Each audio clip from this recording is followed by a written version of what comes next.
కాపాడి సజీవులుగా ఉంచి దేవుని మందిరానికి తోడుకొని వచ్చి ఉన్నాడు. ఇంకా అనేక మంది రావాల్సి ఉన్నారు. వచ్చిన వాళ్ళందరిని బట్టి దేవునికి వందనాలు చెల్లిస్తున్నాను. మరి సమయంలో ఆరాధన మనం మొదలు పెట్టుకున్నామండి. ప్రార్థన చేసి పితృపుత్ర పరిశుద్ధాత్మ స్తుతిని దేవునికి చెల్లించి ప్రార్థనతో దేవునికి కార్యక్రమం మొదలు పెట్టుకున్నాం. దయచేసి అందరం కూడా లేచి నిలబడదాం. పితృపుత్ర శుద్ధాత్మలనే స్తుతిని దేవునికి చెల్లించుకుందాం. పితృపుత్ర శుద్ధాత్మలై మేలనీచు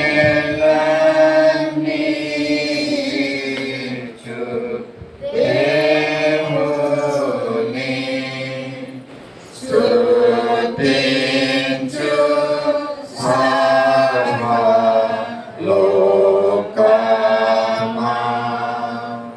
స్తుతించు దివ్య సైన్యమా. ఆమేన్. సకల ఆశీర్వాదాలకు కారణభూతుడైన మా పరలోక తండ్రి, పరిశుద్ధులైన దేవా, ప్రేమ నమ్మకం రాజా, ఈ పరిశుద్ధ పాదాలకు వందనాలు స్తుతులు స్తోత్రాలు చెల్లించుకుంటున్నాం. గడిచిన దినాలన్నింటిలో కూడా మా తోడేయండి. మమ్మల్ని తండ్రి స్తోత్రాలు. మా తండ్రిగా మా ఆశ్చర్యదుర్గంగా ఉంటున్న దేవానికి స్తోత్రాలు. తల్లి కంటే తండ్రి కంటే కూడా అత్యధికంగా మమ్మల్ని ప్రేమిస్తూ మమ్మల్ని కాపాడుతున్న గొప్ప దేవానికి స్తోత్రాలు వందనాలయ్యా. లోకంలో ప్రభావ మేము దేని బట్టి మేము విమర్శించడం లేదు, కానీ కేవలం నీవు ఉన్నామని ప్రభావ మీరు మాకు ఆశ్చర్యదుర్గంగా ఉన్నారని మా తండ్రి విషయంలో మేము హర్షిస్తున్నాం. మా ప్రభా, ఇంత గొప్ప దేవుడుగా మీరు మాకుంటున్నందుకు, ఇంత ప్రేమమయుడిగా మీరు మాకుంటున్నందుకు మీకు స్తుతులు స్తోత్రాలు చెల్లించుకుంటున్నాం. సజీవ సంఖ్యలో ఉంచారు, నేను మందిరాన్ని తోడుకొని వచ్చారు. నేను స్తుతించి నేను ఆరాధించే గుంపులో మమ్మల్ని ఉంచినందుకు కూడా మీకు స్తోత్రాలు వందనాలు చెల్లించుకుంటున్నాం. ఈ యొక్క పరిశుద్ధ దినాన పరిశుద్ధ సహవాసంలో మేమందరం కలిసి ఈ విధంగా నేను స్తుతించే గొప్ప భాగ్యాన్ని, ఈ శ్రేష్టమనే సమయాన్ని మీరు మాకు అనుగ్రహించినందుకు మీకు స్తోత్రాలు వందనాలు చెల్లించుకుంటున్నాం. పాపముల చేతన అపరాధం చేతన పడిచొచ్చినట్టు మమ్మల్ని జ్ఞాపకం చేసుకుని తండ్రి పరలోక రాజ్యాన్ని విడిచిపెట్టుకుని భాగ్యమని మీరు ఎంచుకోనక మా ప్రభా, నిన్ను నీవుగా శరీరధారిని భరించుకుని మా ప్రభా ఈ లోకానికి వచ్చి మమ్మల్ని రక్షించుకున్న మీకు స్తోత్రాలు చెల్లించుకుంటున్నాం. ఇచ్చిన రక్షణ బట్టి నీకు కృతజ్ఞతాస్తుతులు స్తోత్రాలు చెల్లించుకుంటున్నాం.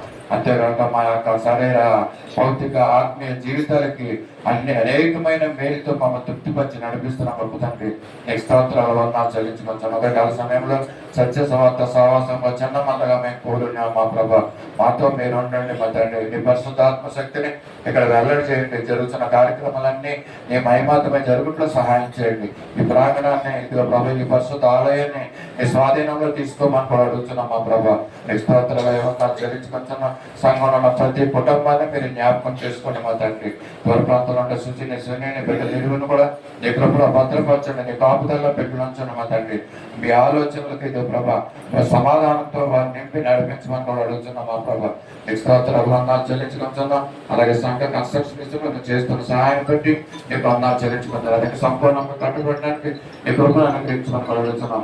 అవును ప్రభా, అనేక మందికి తండ్రి అన్యజనులు రాంపురం యోగనగడి ప్రాంతంలో ఉంటున్నారు. మా ప్రభా, మాట్లాడండి, రక్షణ మారు మనసులు వారికి అనుగ్రహించండి. నీ సన్నిధికి తోడుకొని రమ్మని కూడా అడుగుతున్నాం. ఏ ఒక్క పాపి నశించిపోవడం నీకు ఇష్టం లేదు కనుక ఉదయకాల సమయంలో నీ ఆశ్చర్యకార్యం, నీ అద్భుత కార్యాలు ఇక ప్రభా సంఘం పట్ల మీరు జరిగించి మీరు మహిమ పొందమని కూడా అడుగుతున్నాం. చేరి వచ్చిన సంఘాన్ని చేతులు సమర్పించుకుంటున్నాం. ఇంకా అనేక మంది రావాల్సిన మా ప్రభా వారిని కూడా తోడుకొని రమ్మని కూడా అడుగుతున్నాం. మా తండ్రి మేమందరం ఏక మనసుతో నేను స్తుతిస్తూ నేను మహింపచ్చి నిన్ను ఆరాధించేవారుగా ఇదేనా నేను కృపలో మమ్మల్ని వాడుకోమని కూడా అడుగుతున్నాం. తండ్రి అనేక చోట్ల ఈ ఆరాధన జరిగి ఉన్నాయి. ఈ స్తోత్రాలు జరగబోయే ఆరాధనలన్నింటిలో కూడా మా ప్రభాన్ని భద్రతని కాపుదల వారిపై ఉంచమని కూడా అడుగుతున్నాం.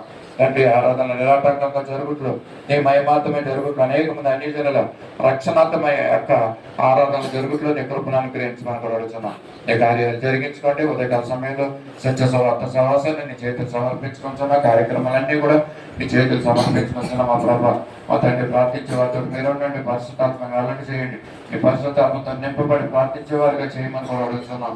నెక్స్ట్ స్తోత్రాలు తండ్రి స్తుతి ఆరాధనలో మీరు ఆత్మతో సత్యంతో నిన్ను ఆరాధించే వారుగా మమ్మల్ని చేసి మీరు మహిమపదమడుచున్న ప్రభా ఉత్తర పరిస్థితుల భాగాల్లో మీరున్నాడు ప్రభా.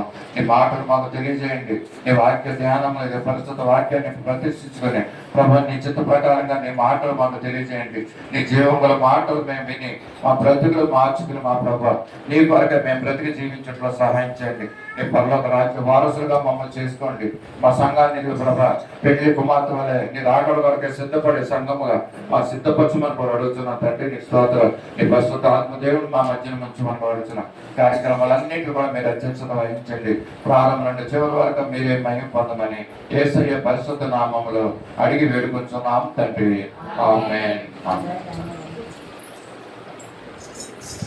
సమయంలో ఆంధ్ర క్రైస్తవ కీర్తన నుంచి 670వ కీర్తన మనం పాడుకుంటామని.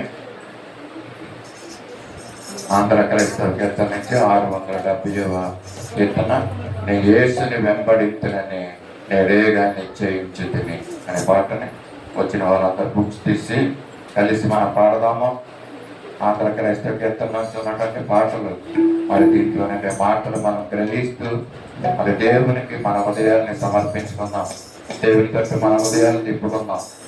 ఈ దినము యొక్క ఆరాధన మనందరి జీవితంలో ఆశీర్వాదకరం ఉండలేగా ప్రారంభం నుండి దేవుని యొక్క మాటని పాటలుగా పాడుతూ ఆయన స్తుతిద్దాం, ఆయన్ని కనపరుద్దాం. యేసుని వెంబడించునని నేడేగా నిశ్చయించితిని. యేసుని వెంబడించునని నేడేగా నిశ్చయించితిని. వెన్నుదిరుగా వెన్నుకాడా నేడేసుడు పిల్లినాసుదినం.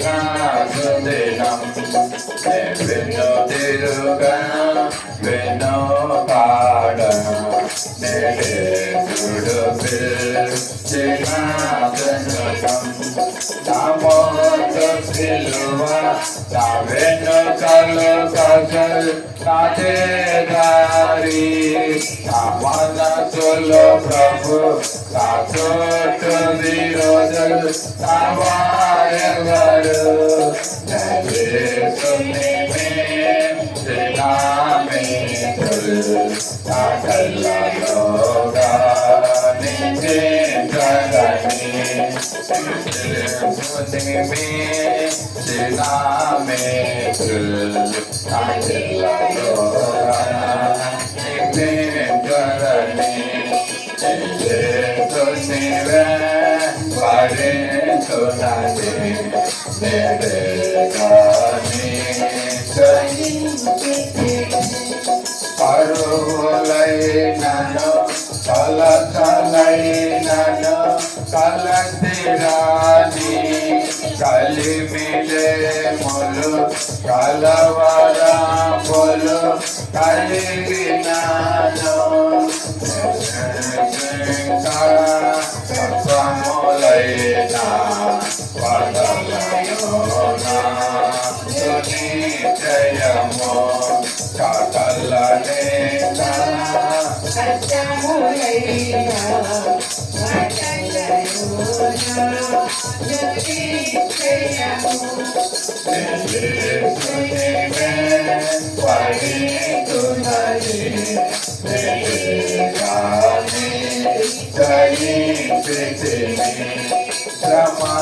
శ్రమాయైనను బాధలైనను హింసాయైన వక్రహీనత ఉపద్రవములు ఖడ్గములైన నా యేసుని ప్రేమను నిదను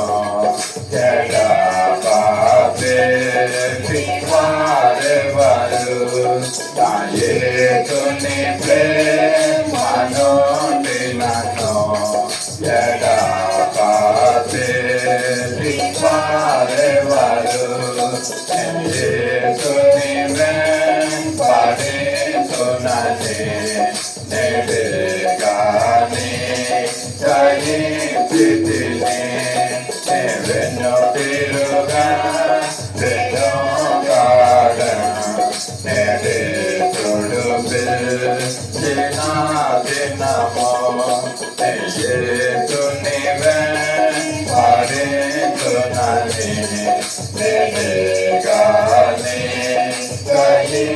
చేసేనే. హల్లెలూయా, హల్లెలూయా. అంటే యేసుని వెంబడిస్తామని నిశ్చయించుకున్నారా? ఈరోజు పాటను పాడిన మీరు యేసుని వెంబడిస్తానని నిశ్చయించుకున్నామంట. అంటే ప్రభు సన్నిధికి వస్తాము, యేసు ప్రభుని మన జీవిత కాలము ఆయన్ని వెంబడిస్తాము, ఆయన ఆరాధిస్తాం, ఆయన స్తుతిస్తాం, ఆయన గణపరుస్తామనే నిర్ణయాన్ని మనం తీసుకోవాలండి. ఈ పాటలో ఉన్నటువంటి అర్థం పరుగులైన, కలతలైన, హింసలైన, కలిమైన, కలవరంపైన మరి ఏం వచ్చినప్పటికీ కూడా కదలకోకుండా, కష్టములైన వదలకోకుండా మనం నిశ్చయముగా దేవుణ్ణి మనము వెంబడించాలంట. యేసు ప్రభుని మనము ఎలా వెంబడించాలండి? శ్రమ వచ్చినా, బాధ వచ్చినా, హింస వచ్చినా మనం విడిచిపెట్టకూడదంట యేసు ప్రభువుని. వస్త్రహీనత ఉన్నా, అంటే సరైన వస్త్రాలు లేకపోయినా కూడా మనం దేవుని మందిరానికి రావాలండి. చాలా మంది బట్టలు లేకపోతే నేను దేవుని మందిరానికి వెళ్ళను అంటారు పిల్లలు కొంతమంది కదండి. నాకు బట్టలు లేవు, ఈరోజు ఆదివారం ఆరాధనకి వెళ్ళను అంటారు. కానీ ఇవాళ పాడుకున్న పాట ఆంధ్రప్రదేశ్ కీర్తనలో నుంచి పాడిన పాటలో మనం ఎప్పుడు కూడా యేసుని వెంబడించాలంటండి. ఎలాగున్నా కూడా, మనకు వస్త్రాలు ఉన్నా లేకపోయినా, మనకు ఆహారం ఉన్నా లేకపోయినా, ఒక కష్టాలు వచ్చినా, కరువులు వచ్చినా, మరి ఏం వచ్చినా కూడా మనం కదలకూడదంటండి.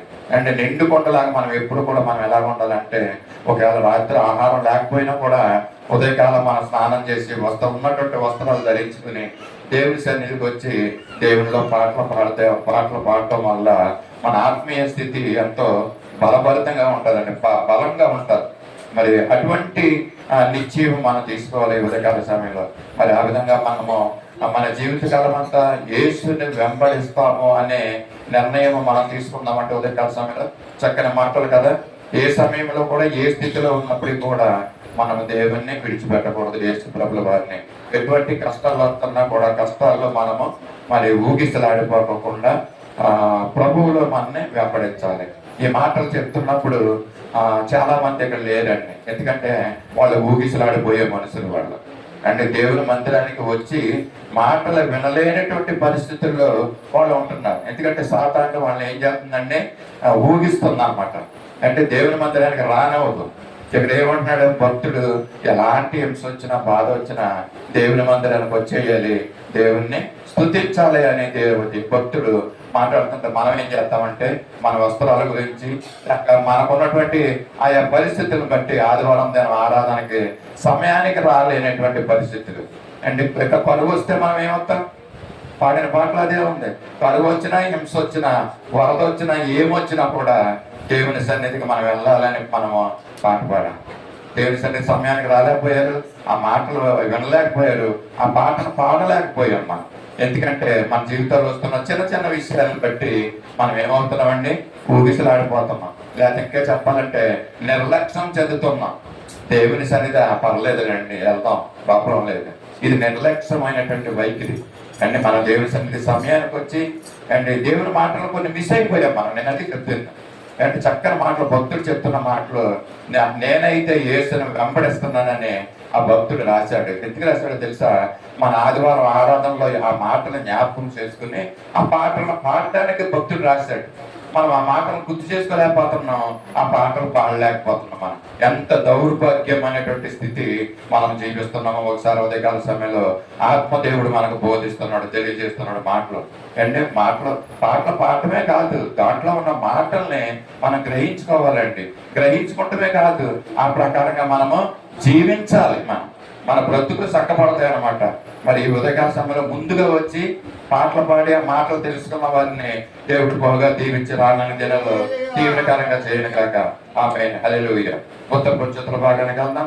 పరిశుద్ధ గ్రంథం నుంచి యెషయా గ్రంథం 47వ అధ్యాయం 5 నుంచి 15 వచనాలు మన మధ్యన ఉన్నటువంటి అవేలపేట గారి ముందు వచ్చి ఈ యొక్క ఉత్తర పురుషుల భాగాన్ని చదివి వినిపించవలసిందిగా వచ్చిన మనం చదువుకుందాం. పరిశుద్ధ గ్రంథం నుంచి యెషయా గ్రంథము 47వ అధ్యాయము 5వ వచనం నుంచి 6వ వచనం నుంచి 15వ వచనం వరకు చదువు. 5కి మనం చదివేస్తాము. యెషయా గ్రంథము 47 6 నుంచి 15 వరకు చదువుకుందామండి. నా జనముల మీద కోపపడి నా స్వాస్యము నపవిత్రము పరచి వారిని నీ చేతికి అప్పగించితివి. నీవు వారి యందు కనికరపడక వృద్ధుల మీద నీ కాడిబ్రానును మిక్కిలి బరువుగా మోపితివి.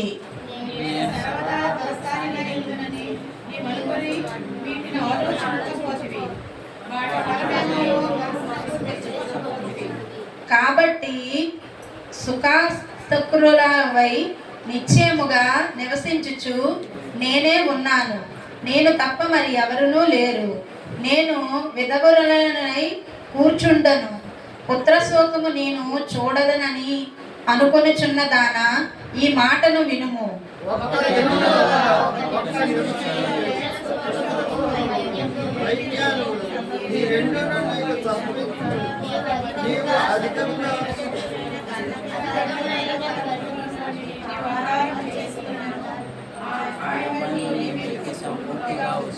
నీ చెడుతనము నీవు ఆధారము చేసుకొని ఎవడును నన్ను చూడడని అనుకొంటివి. నేనున్నాను, నేను తప్ప మరి ఎవరునూ లేరని నువ్వు అనుకొనున్నట్లుగా నీ విద్యను నీ జ్ఞానమును నిన్ను చెరిపివేసేదను.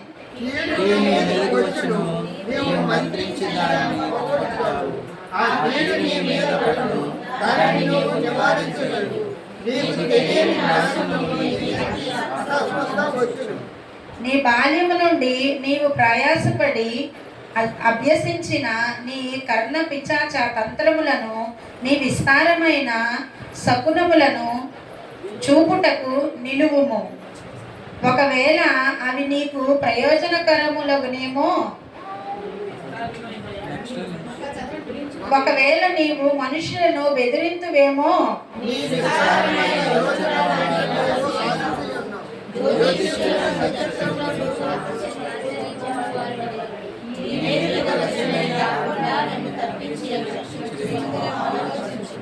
వారు కొయ్య కాలువల వలనైరి, అగ్ని వారిని కాల్చివేయుచున్నది.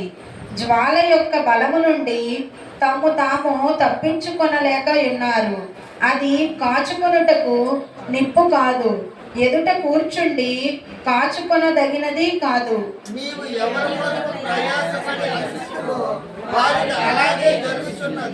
నీ ఆదాయం మొదలుకొని నీతో వ్యాపారం చేయువారు తమ తమ చోట్లకు వెళ్ళిపోతున్నారు. నిన్ను రక్షించువాడు ఒకడైనా నుండును. దేవుడు తన పరిశుద్ధ వాక్యం దీవించుగాక. హల్లెలూయా. సమయంలో చదవబడిన వాక్య భాగాన్ని మన మధ్యన పెట్టే శ్రీమతి సొంత దేవాకర్ గారి ముందుకు వచ్చి మనకు వివరిస్తాము. మైక్ పైన మైక్ సార్, మైక్ చూడడానికి కింద వెళ్ళిపోతుంది. సొంత గారు మీకు మైక్ కింద వెళ్ళిపోతున్నా.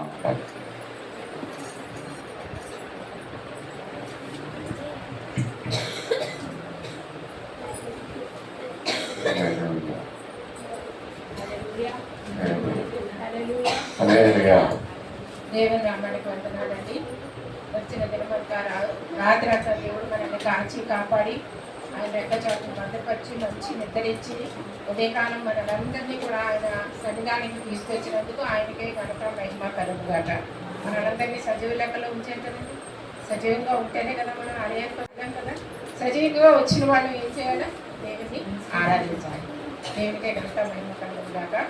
హబీల గారు చదివినట్లు యెషయా 47వ అధ్యాయము 6వ వచనం నుంచి 17వ వచనం వరకు ఒక్కసారి దీంట్లోని విషయాలు మరి యెహోవా దేవుడు తన ప్రవక్త అయిన యెషయా ద్వారా ఏమి రాయించాడో ఒకసారి మనం చూద్దామండి.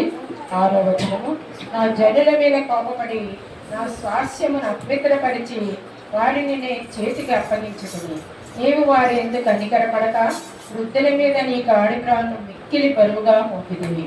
చూడండి, ఇప్పుడు ఈ యెషయా గ్రంథంలో ఇప్పుడు మనం చదువుకున్న భాగమంతా కూడా బబులోను సామ్రాజ్యం గురించి వ్రాయబడిందండి.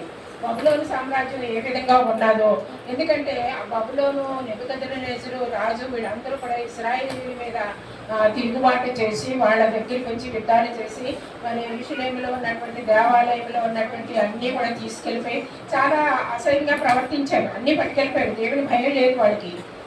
అటువంటి పరిస్థితుల్లో మరి దేవుడు వాళ్ళని హెచ్చరించడానికి ఈ మాటలు చెప్తున్నారు ఇక్కడ. నా జనుల మీద కోపపడి నీ స్వాస్థ్యము అపవిత్రపరిచి వారిని నీ చేతికి అప్పగించుకుని. అంటే బబులోను చక్రవర్తి రాజుని ఇశ్రాయేలీయుల మీదకి యుద్ధానికి పంపించింది కూడా దేవుడే. ఎందుకంటే ఇశ్రాయేలీయులు దేవుని మాట వినట్లేదు, అవిధేయులు అయిపోయారు. అందుకని ఏం చేస్తున్నారు, దేవుడు ఈ యొక్క బబులోను రాజుని అక్కడ ఆ యుద్ధానికి వాడి మీదకి పంపించినప్పుడు ఇవన్నీ కూడా ఇక్కడ జరిగినాయి. అందుకని ఇప్పుడు బబులోను ఏమైందండి, బబులోను నాశనం అయిపోయింది. దేవుడు ఇప్పుడు బబులోని నాశనం చేస్తున్నాడు. దేవుడు అది కనికరపడక ఆ వృద్ధిని మీద నీ కాళెమును మిక్కిలి బరువుగా మోపిదివి. నేను సర్వదా దొరసానినై విందునని నీ వణుకుని వీటిని ఆలోచింపకపోతివి. వాటి ఫలమేమోను మనస్సులకు తెచ్చుకొని పోతివి. అసలు ఎప్పుడు నేనే ఒక రాజుని, నేనే నాకు అన్నీ నాకున్నాయి, నేనేమి కూడా ఎవరి దగ్గర ఆశించను అనే ఒక గర్వం అనమాట. ఆ యొక్క బబులోను సామ్రాజ్యంలో ఉన్న మనుషులందరికీ కూడా అదే గర్వం ఉంది. అందుకని ఏం చేస్తున్నారంటే ప్రతి ఒక్కరు కూడా ఇలా అనుకుంటారు, నేను సర్వదా దొరసానినై విందునని నీవు అనుకుని వీటిని ఆలోచించకపోతివి. వాటి ఫలమేమోను మనసులకు తెచ్చుకొని పోతుంది. ఏమవుతుందో తర్వాత ఏం జరుగుతుందో కూడా నువ్వు ఆలోచించలేదు.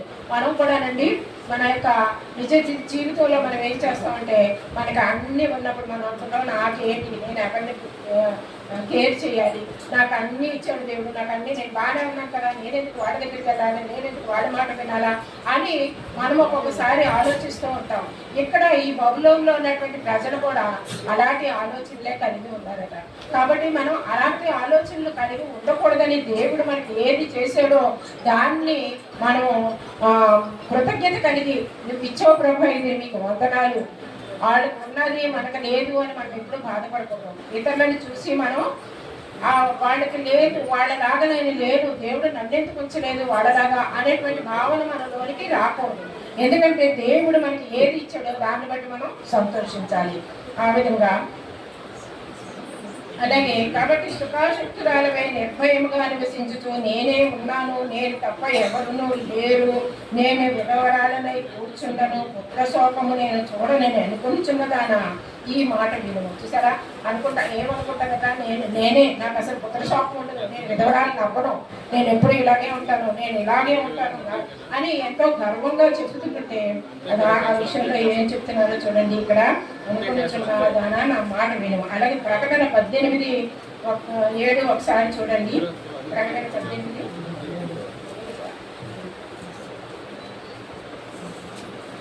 అది నేను రాణివిగా కూర్చుండుదానను, నేను విధవరాలను కాను, దుఃఖము చూడనని తన మనసులో అనుకునేను కనుక అది తను తాను ఎంతగా గొప్ప చేసుకుని సుఖభోగములను అనుభవించునో అంతగా వేదనను దుఃఖమును దానికి కలుగచేయుడి. చూడండి, దేవుడు ఏం చెప్తున్నాడంటే ఎంత గర్వంగా నాకు అన్ని ఉన్నాయి, నాకు ఏం జరగదు, నేను అలాగే ఎవరు ఉండలేరు, అలాగే నేను ఎప్పుడు కష్టపడను, నేను ఎప్పుడు బాధపడను, నాకు ఎప్పుడు దుఃఖం రాదు అని ఎప్పుడైతే మనం ఉంటామో దానికి వ్యతిరేకంగా అన్నీ కూడా మనం అనుభవిస్తామండి.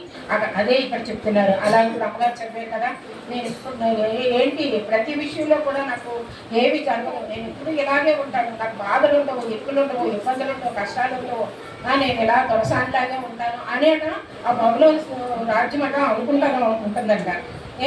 అయితే ఒక్క నిమిషంలోనే పుత్ర శోకమును 9వ వచనమును వైవిధ్యమును ఈ రెండును నీకు సంభవించును. నీవు అధికముగా శకునము చూసినను అత్యధికమైన కట్న పిశాచు తంత్రములను నీవు ఆధారము చేసుకునేను ఆ అపాయములు నీ మీదకి సంపూర్ణముగా వచ్చినట.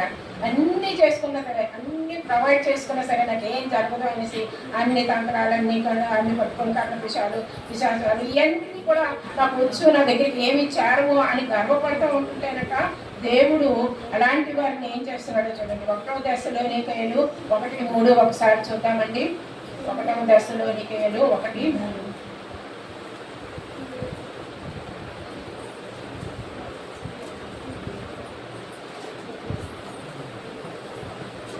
మీ అందరి నిమిత్తము ఎల్లప్పుడూ దేవునికి కృతజ్ఞతాస్తుతులు చెల్లించుకున్నాం. 1:3.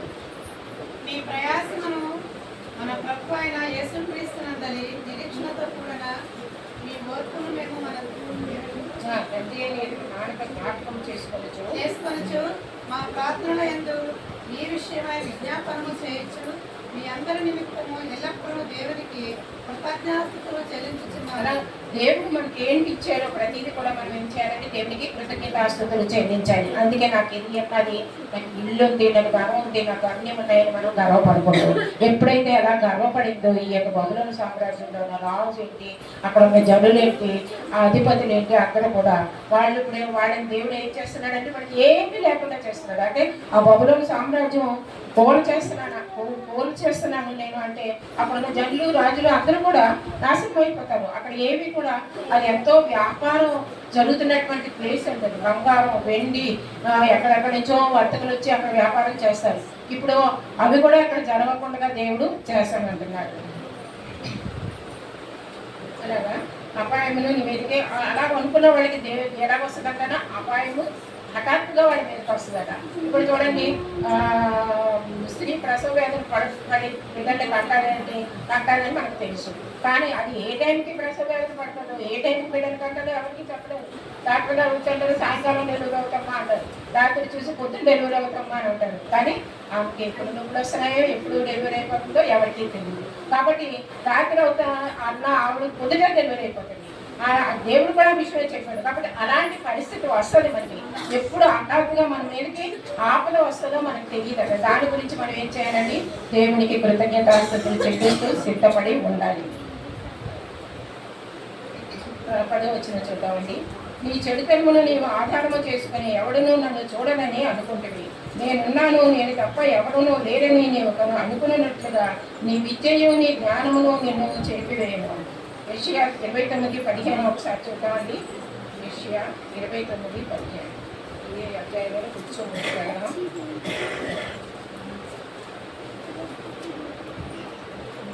తమ ఆలోచనలో యెహోవాకు కనబడకుండా లోపల వాటిని మరుగు చేయు చూచు వారికి శ్రమ. మమ్మల్ని ఎవరు చూచెదరు, మా పని ఎవరికి తెలియనో అనుకుని చీకట్లో తమ క్రియలు జరిగించు వారికి శ్రమ. సరే అండి, ఇప్పుడు ఏం చెప్తున్నారండి? మనం ఏమనుకుంటున్నాం ఇక్కడ యెషయాలో మనం ఇప్పుడు చదివింది ఏంటండి? ఈ కీడు నీ మీదకి వచ్చినప్పుడు నీవు మంత్రించిన దాన్ని పోగొట్టుకున్న చాలవు, ఆ కీడు నీ మీదకి పడును దాన్ని నీవు విచారించలేదు. నీకు తెలియని నాశనము నీ మీదకి అకస్మాత్తుగా వచ్చును. అంటే మనకి ఎప్పుడు వచ్చునో ఏంటో కూడా మనకి తెలియదు. అందుకనే ఇక్కడ మరి యెషయా గ్రంథంలో మరి ఇప్పుడు చదివే కదండి బ్రదరు ఏం చెప్పారు? తమ ఆలోచనలు యెహోవాకు కనబడకుండా లోపల వాటిని మరుగు చూసి వారికి శ్రమ. మనం అనుకుంటాం మన ఆలోచనలు దేవుడికి తెలియదు, పక్కడికి తెలియదు, ఎవరికి తెలియదు, ఇంట్లో భర్తకు తెలియదు, పిల్లలకు తెలియదు, భార్యకు తెలియదు, మనం ఏం చేస్తామో అనుకుంటాం. కానీ ఆలోచనలు తెలిసినాడు మన దేవుడు కాబట్టి ఆయన ఏం చేశారంటే మనం మంచి ఆలోచించినా చెడు ఆలోచించినా మన ప్రజలే దేవుడికి తెలిసిపోతుంది. మనం పని చెయ్యకముందే మనం ఆలోచన మనలో పుట్టినప్పుడే ఆయనకి తెలిసిపోతుంది. కాబట్టి అలాంటి వాళ్ళకి శ్రమ అని చెప్తున్నారు. అలాంటి చెడు ఆలోచనలు కలిగి ఉన్న వాళ్ళకి శ్రమ అని చెప్తున్నారు. తర్వాత అమ్మో ఎవరు చూచెదరు, మా పని ఎవరికి తెలియను అనుకుని చీకటిలో తమ క్రియలు జరిగించే వారికి శ్రమ. మమ్మల్ని ఎవరు చూస్తారు? మేము ఎక్కడో మూల కూర్చున్నాం, ఇక్కడ లైట్ లేదు, మనం ఏం చేసినా ఏం లాభం, ఏం తెలియదు ఎవరికైనా, మన ఇష్టం, మనం ఎలాగైనా జీవించవచ్చని అలాగే జీవించే వాళ్ళు చాలా మంది ఉంటారంట. అలా మనం ఉండాలేమో ఒక్కసారి మనం జ్ఞాపకం చేసుకోవాలి. నన్ను ఎవరో చూడట్లేదు అని దేవునికి వ్యతిరేకంగా మనం జీవిస్తున్నామేమో.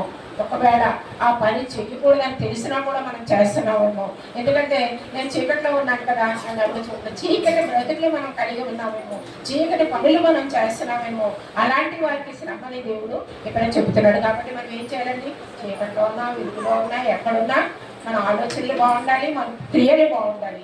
మనం ఎవరో చూడట్లేదని మన ఇష్టానుసారంగా జీవించినట్లయితే అది దేవుడు చూస్తున్నాడన్న భయం కలిగి మనం ఉండాలి. ఆ విధంగా నీ బాల్యము నుండి 12వ వచనం, నీ బాల్యము నుండి నీవు ప్రయాసపడి అభ్యసించిన ఈ కర్ణ పిశాచ తంత్రములను నీ విస్తారమైన సద్గుణములను చూపుటకు విడుము.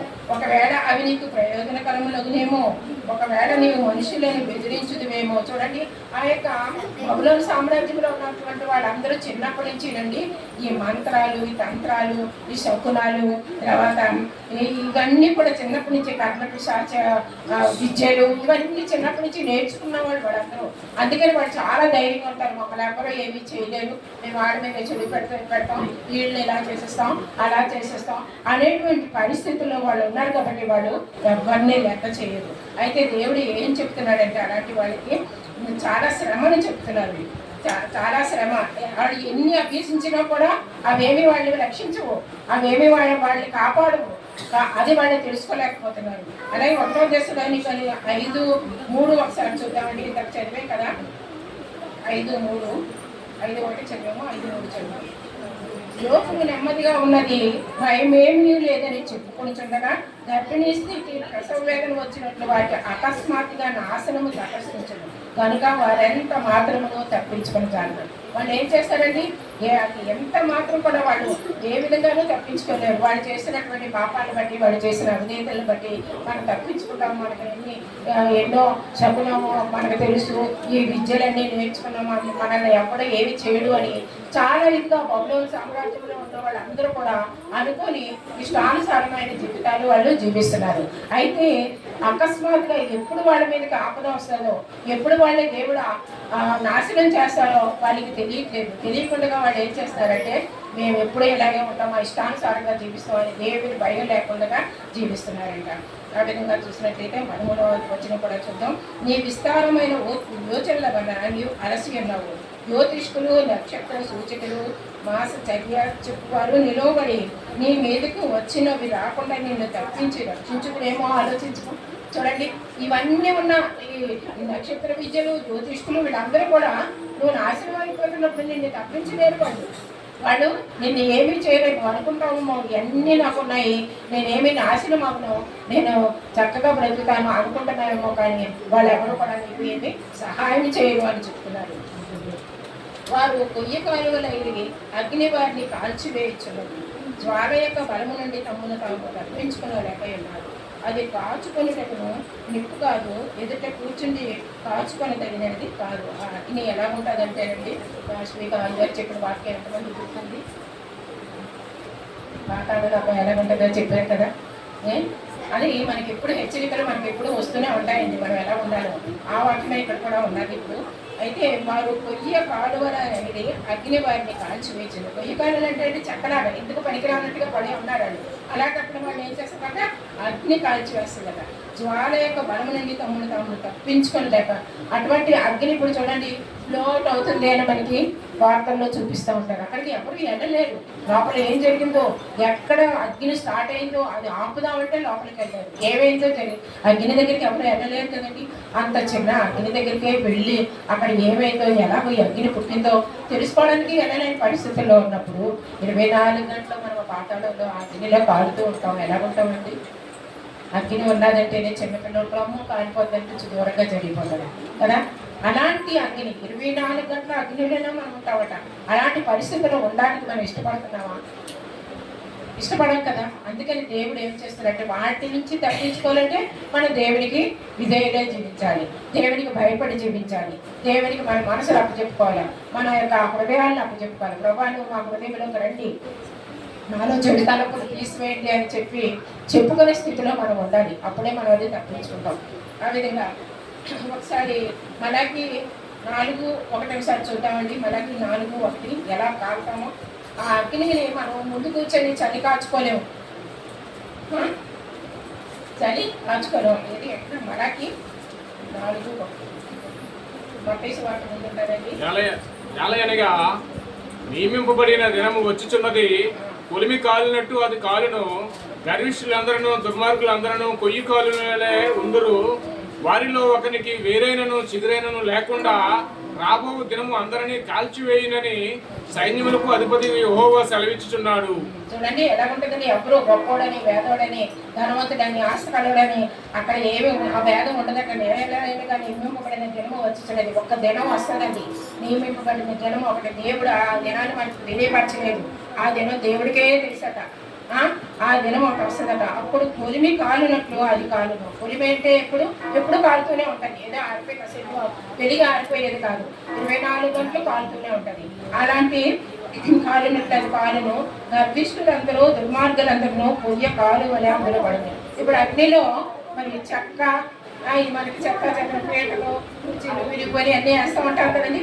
అప్పుడు ఏమవుతుందండి, అగ్ని ఇంకా ఎక్కువ అవుతుంది, తొందరగా కాల్చేస్తుంది వాటిని. అలాగా ఉంటుంది. అటువంటి పరిస్థితుల్లో ఏంటంటే పొయ్యి పడవని మనం ఉంటా ఉంటారు. అందులో పడగానే ఏ విధంగా అయితే కాలిపోతుందో అలా ఉంటా ఉంటారు. రాబోవు వారిలో ఒకరికి వేరైనను చిగురైనను లేకుండా రాబోవు దినమున అందరినీ కాల్చివేయని సైన్యమైన అధిపతి యెహోవా సెలవిస్తున్నాడు.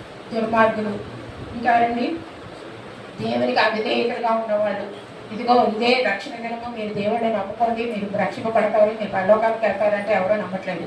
ఇలాగ హఠాత్తుగా ఆయన రాకడ వచ్చినప్పుడు మనం ఏం చేస్తామంటే దేవునికి అవిధేయతలుగా ఉన్నవాళ్ళు, దుర్మార్గులు, దుష్టులు వీళ్ళందరూ ఏమవుతారు, అందులో పడతారు.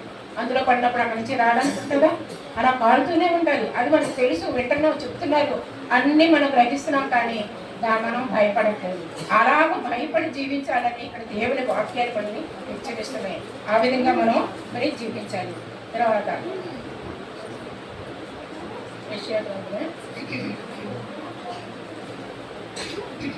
నీ బాల్యము మొదలుకొని నీతో వ్యాపారం చేయవారు తమ చోట్లకు వెళ్ళిపోవచ్చున్నారు.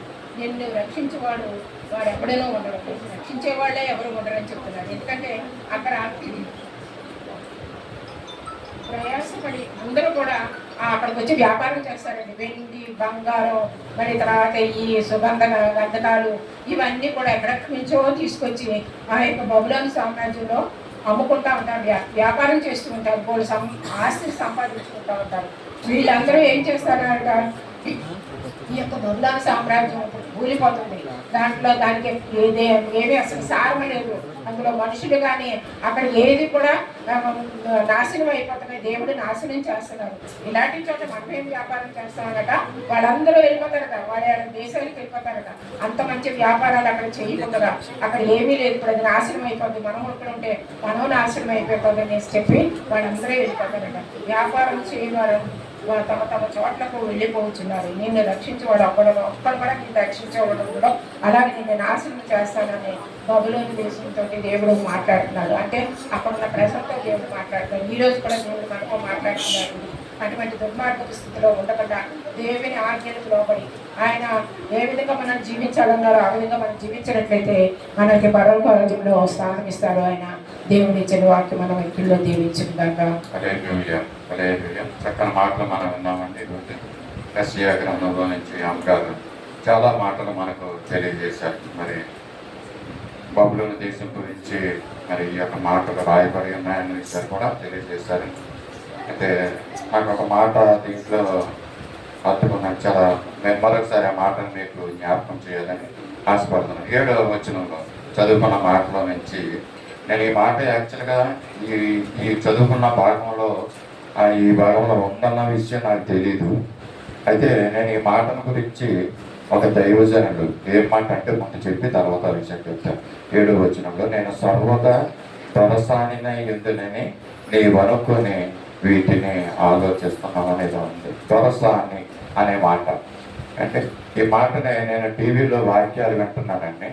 టీవీలో వాక్యాలు వినే సమయంలో ఒక ఆయన మన అయ్యగారి యొక్క స్నేహితుడైన చెన్నై ప్రాంతంలో సువార్త సేవం చేస్తున్నాడు. ఆయన ఆ సువార్త సేవం చేస్తూ సంఘంలో మాట్లాడుతున్నాడు అనమాట. ఈ మాటను మాట్లాడుతూ ఆ మాట్లాడినప్పుడు ఈ యొక్క రికార్డింగ్ కూడా అవుతూ ఉంటుంది. అక్కడ దాన్నే టీవీలో రిలీజ్ చేస్తూ ఉంటారు. ఆ సేవకులు మాట్లాడిన మాటల్లో ఏమంటాడంటే వాళ్ళందరూ కింద కూర్చున్నారండి. చెన్నై ప్రాంతంలో సంఘంలో లేడీస్ ఎక్కువగా ఉన్నారు, దాంట్లో పురుషుల సంఖ్య మనట్లాగే తక్కువ అక్కడ కూడా.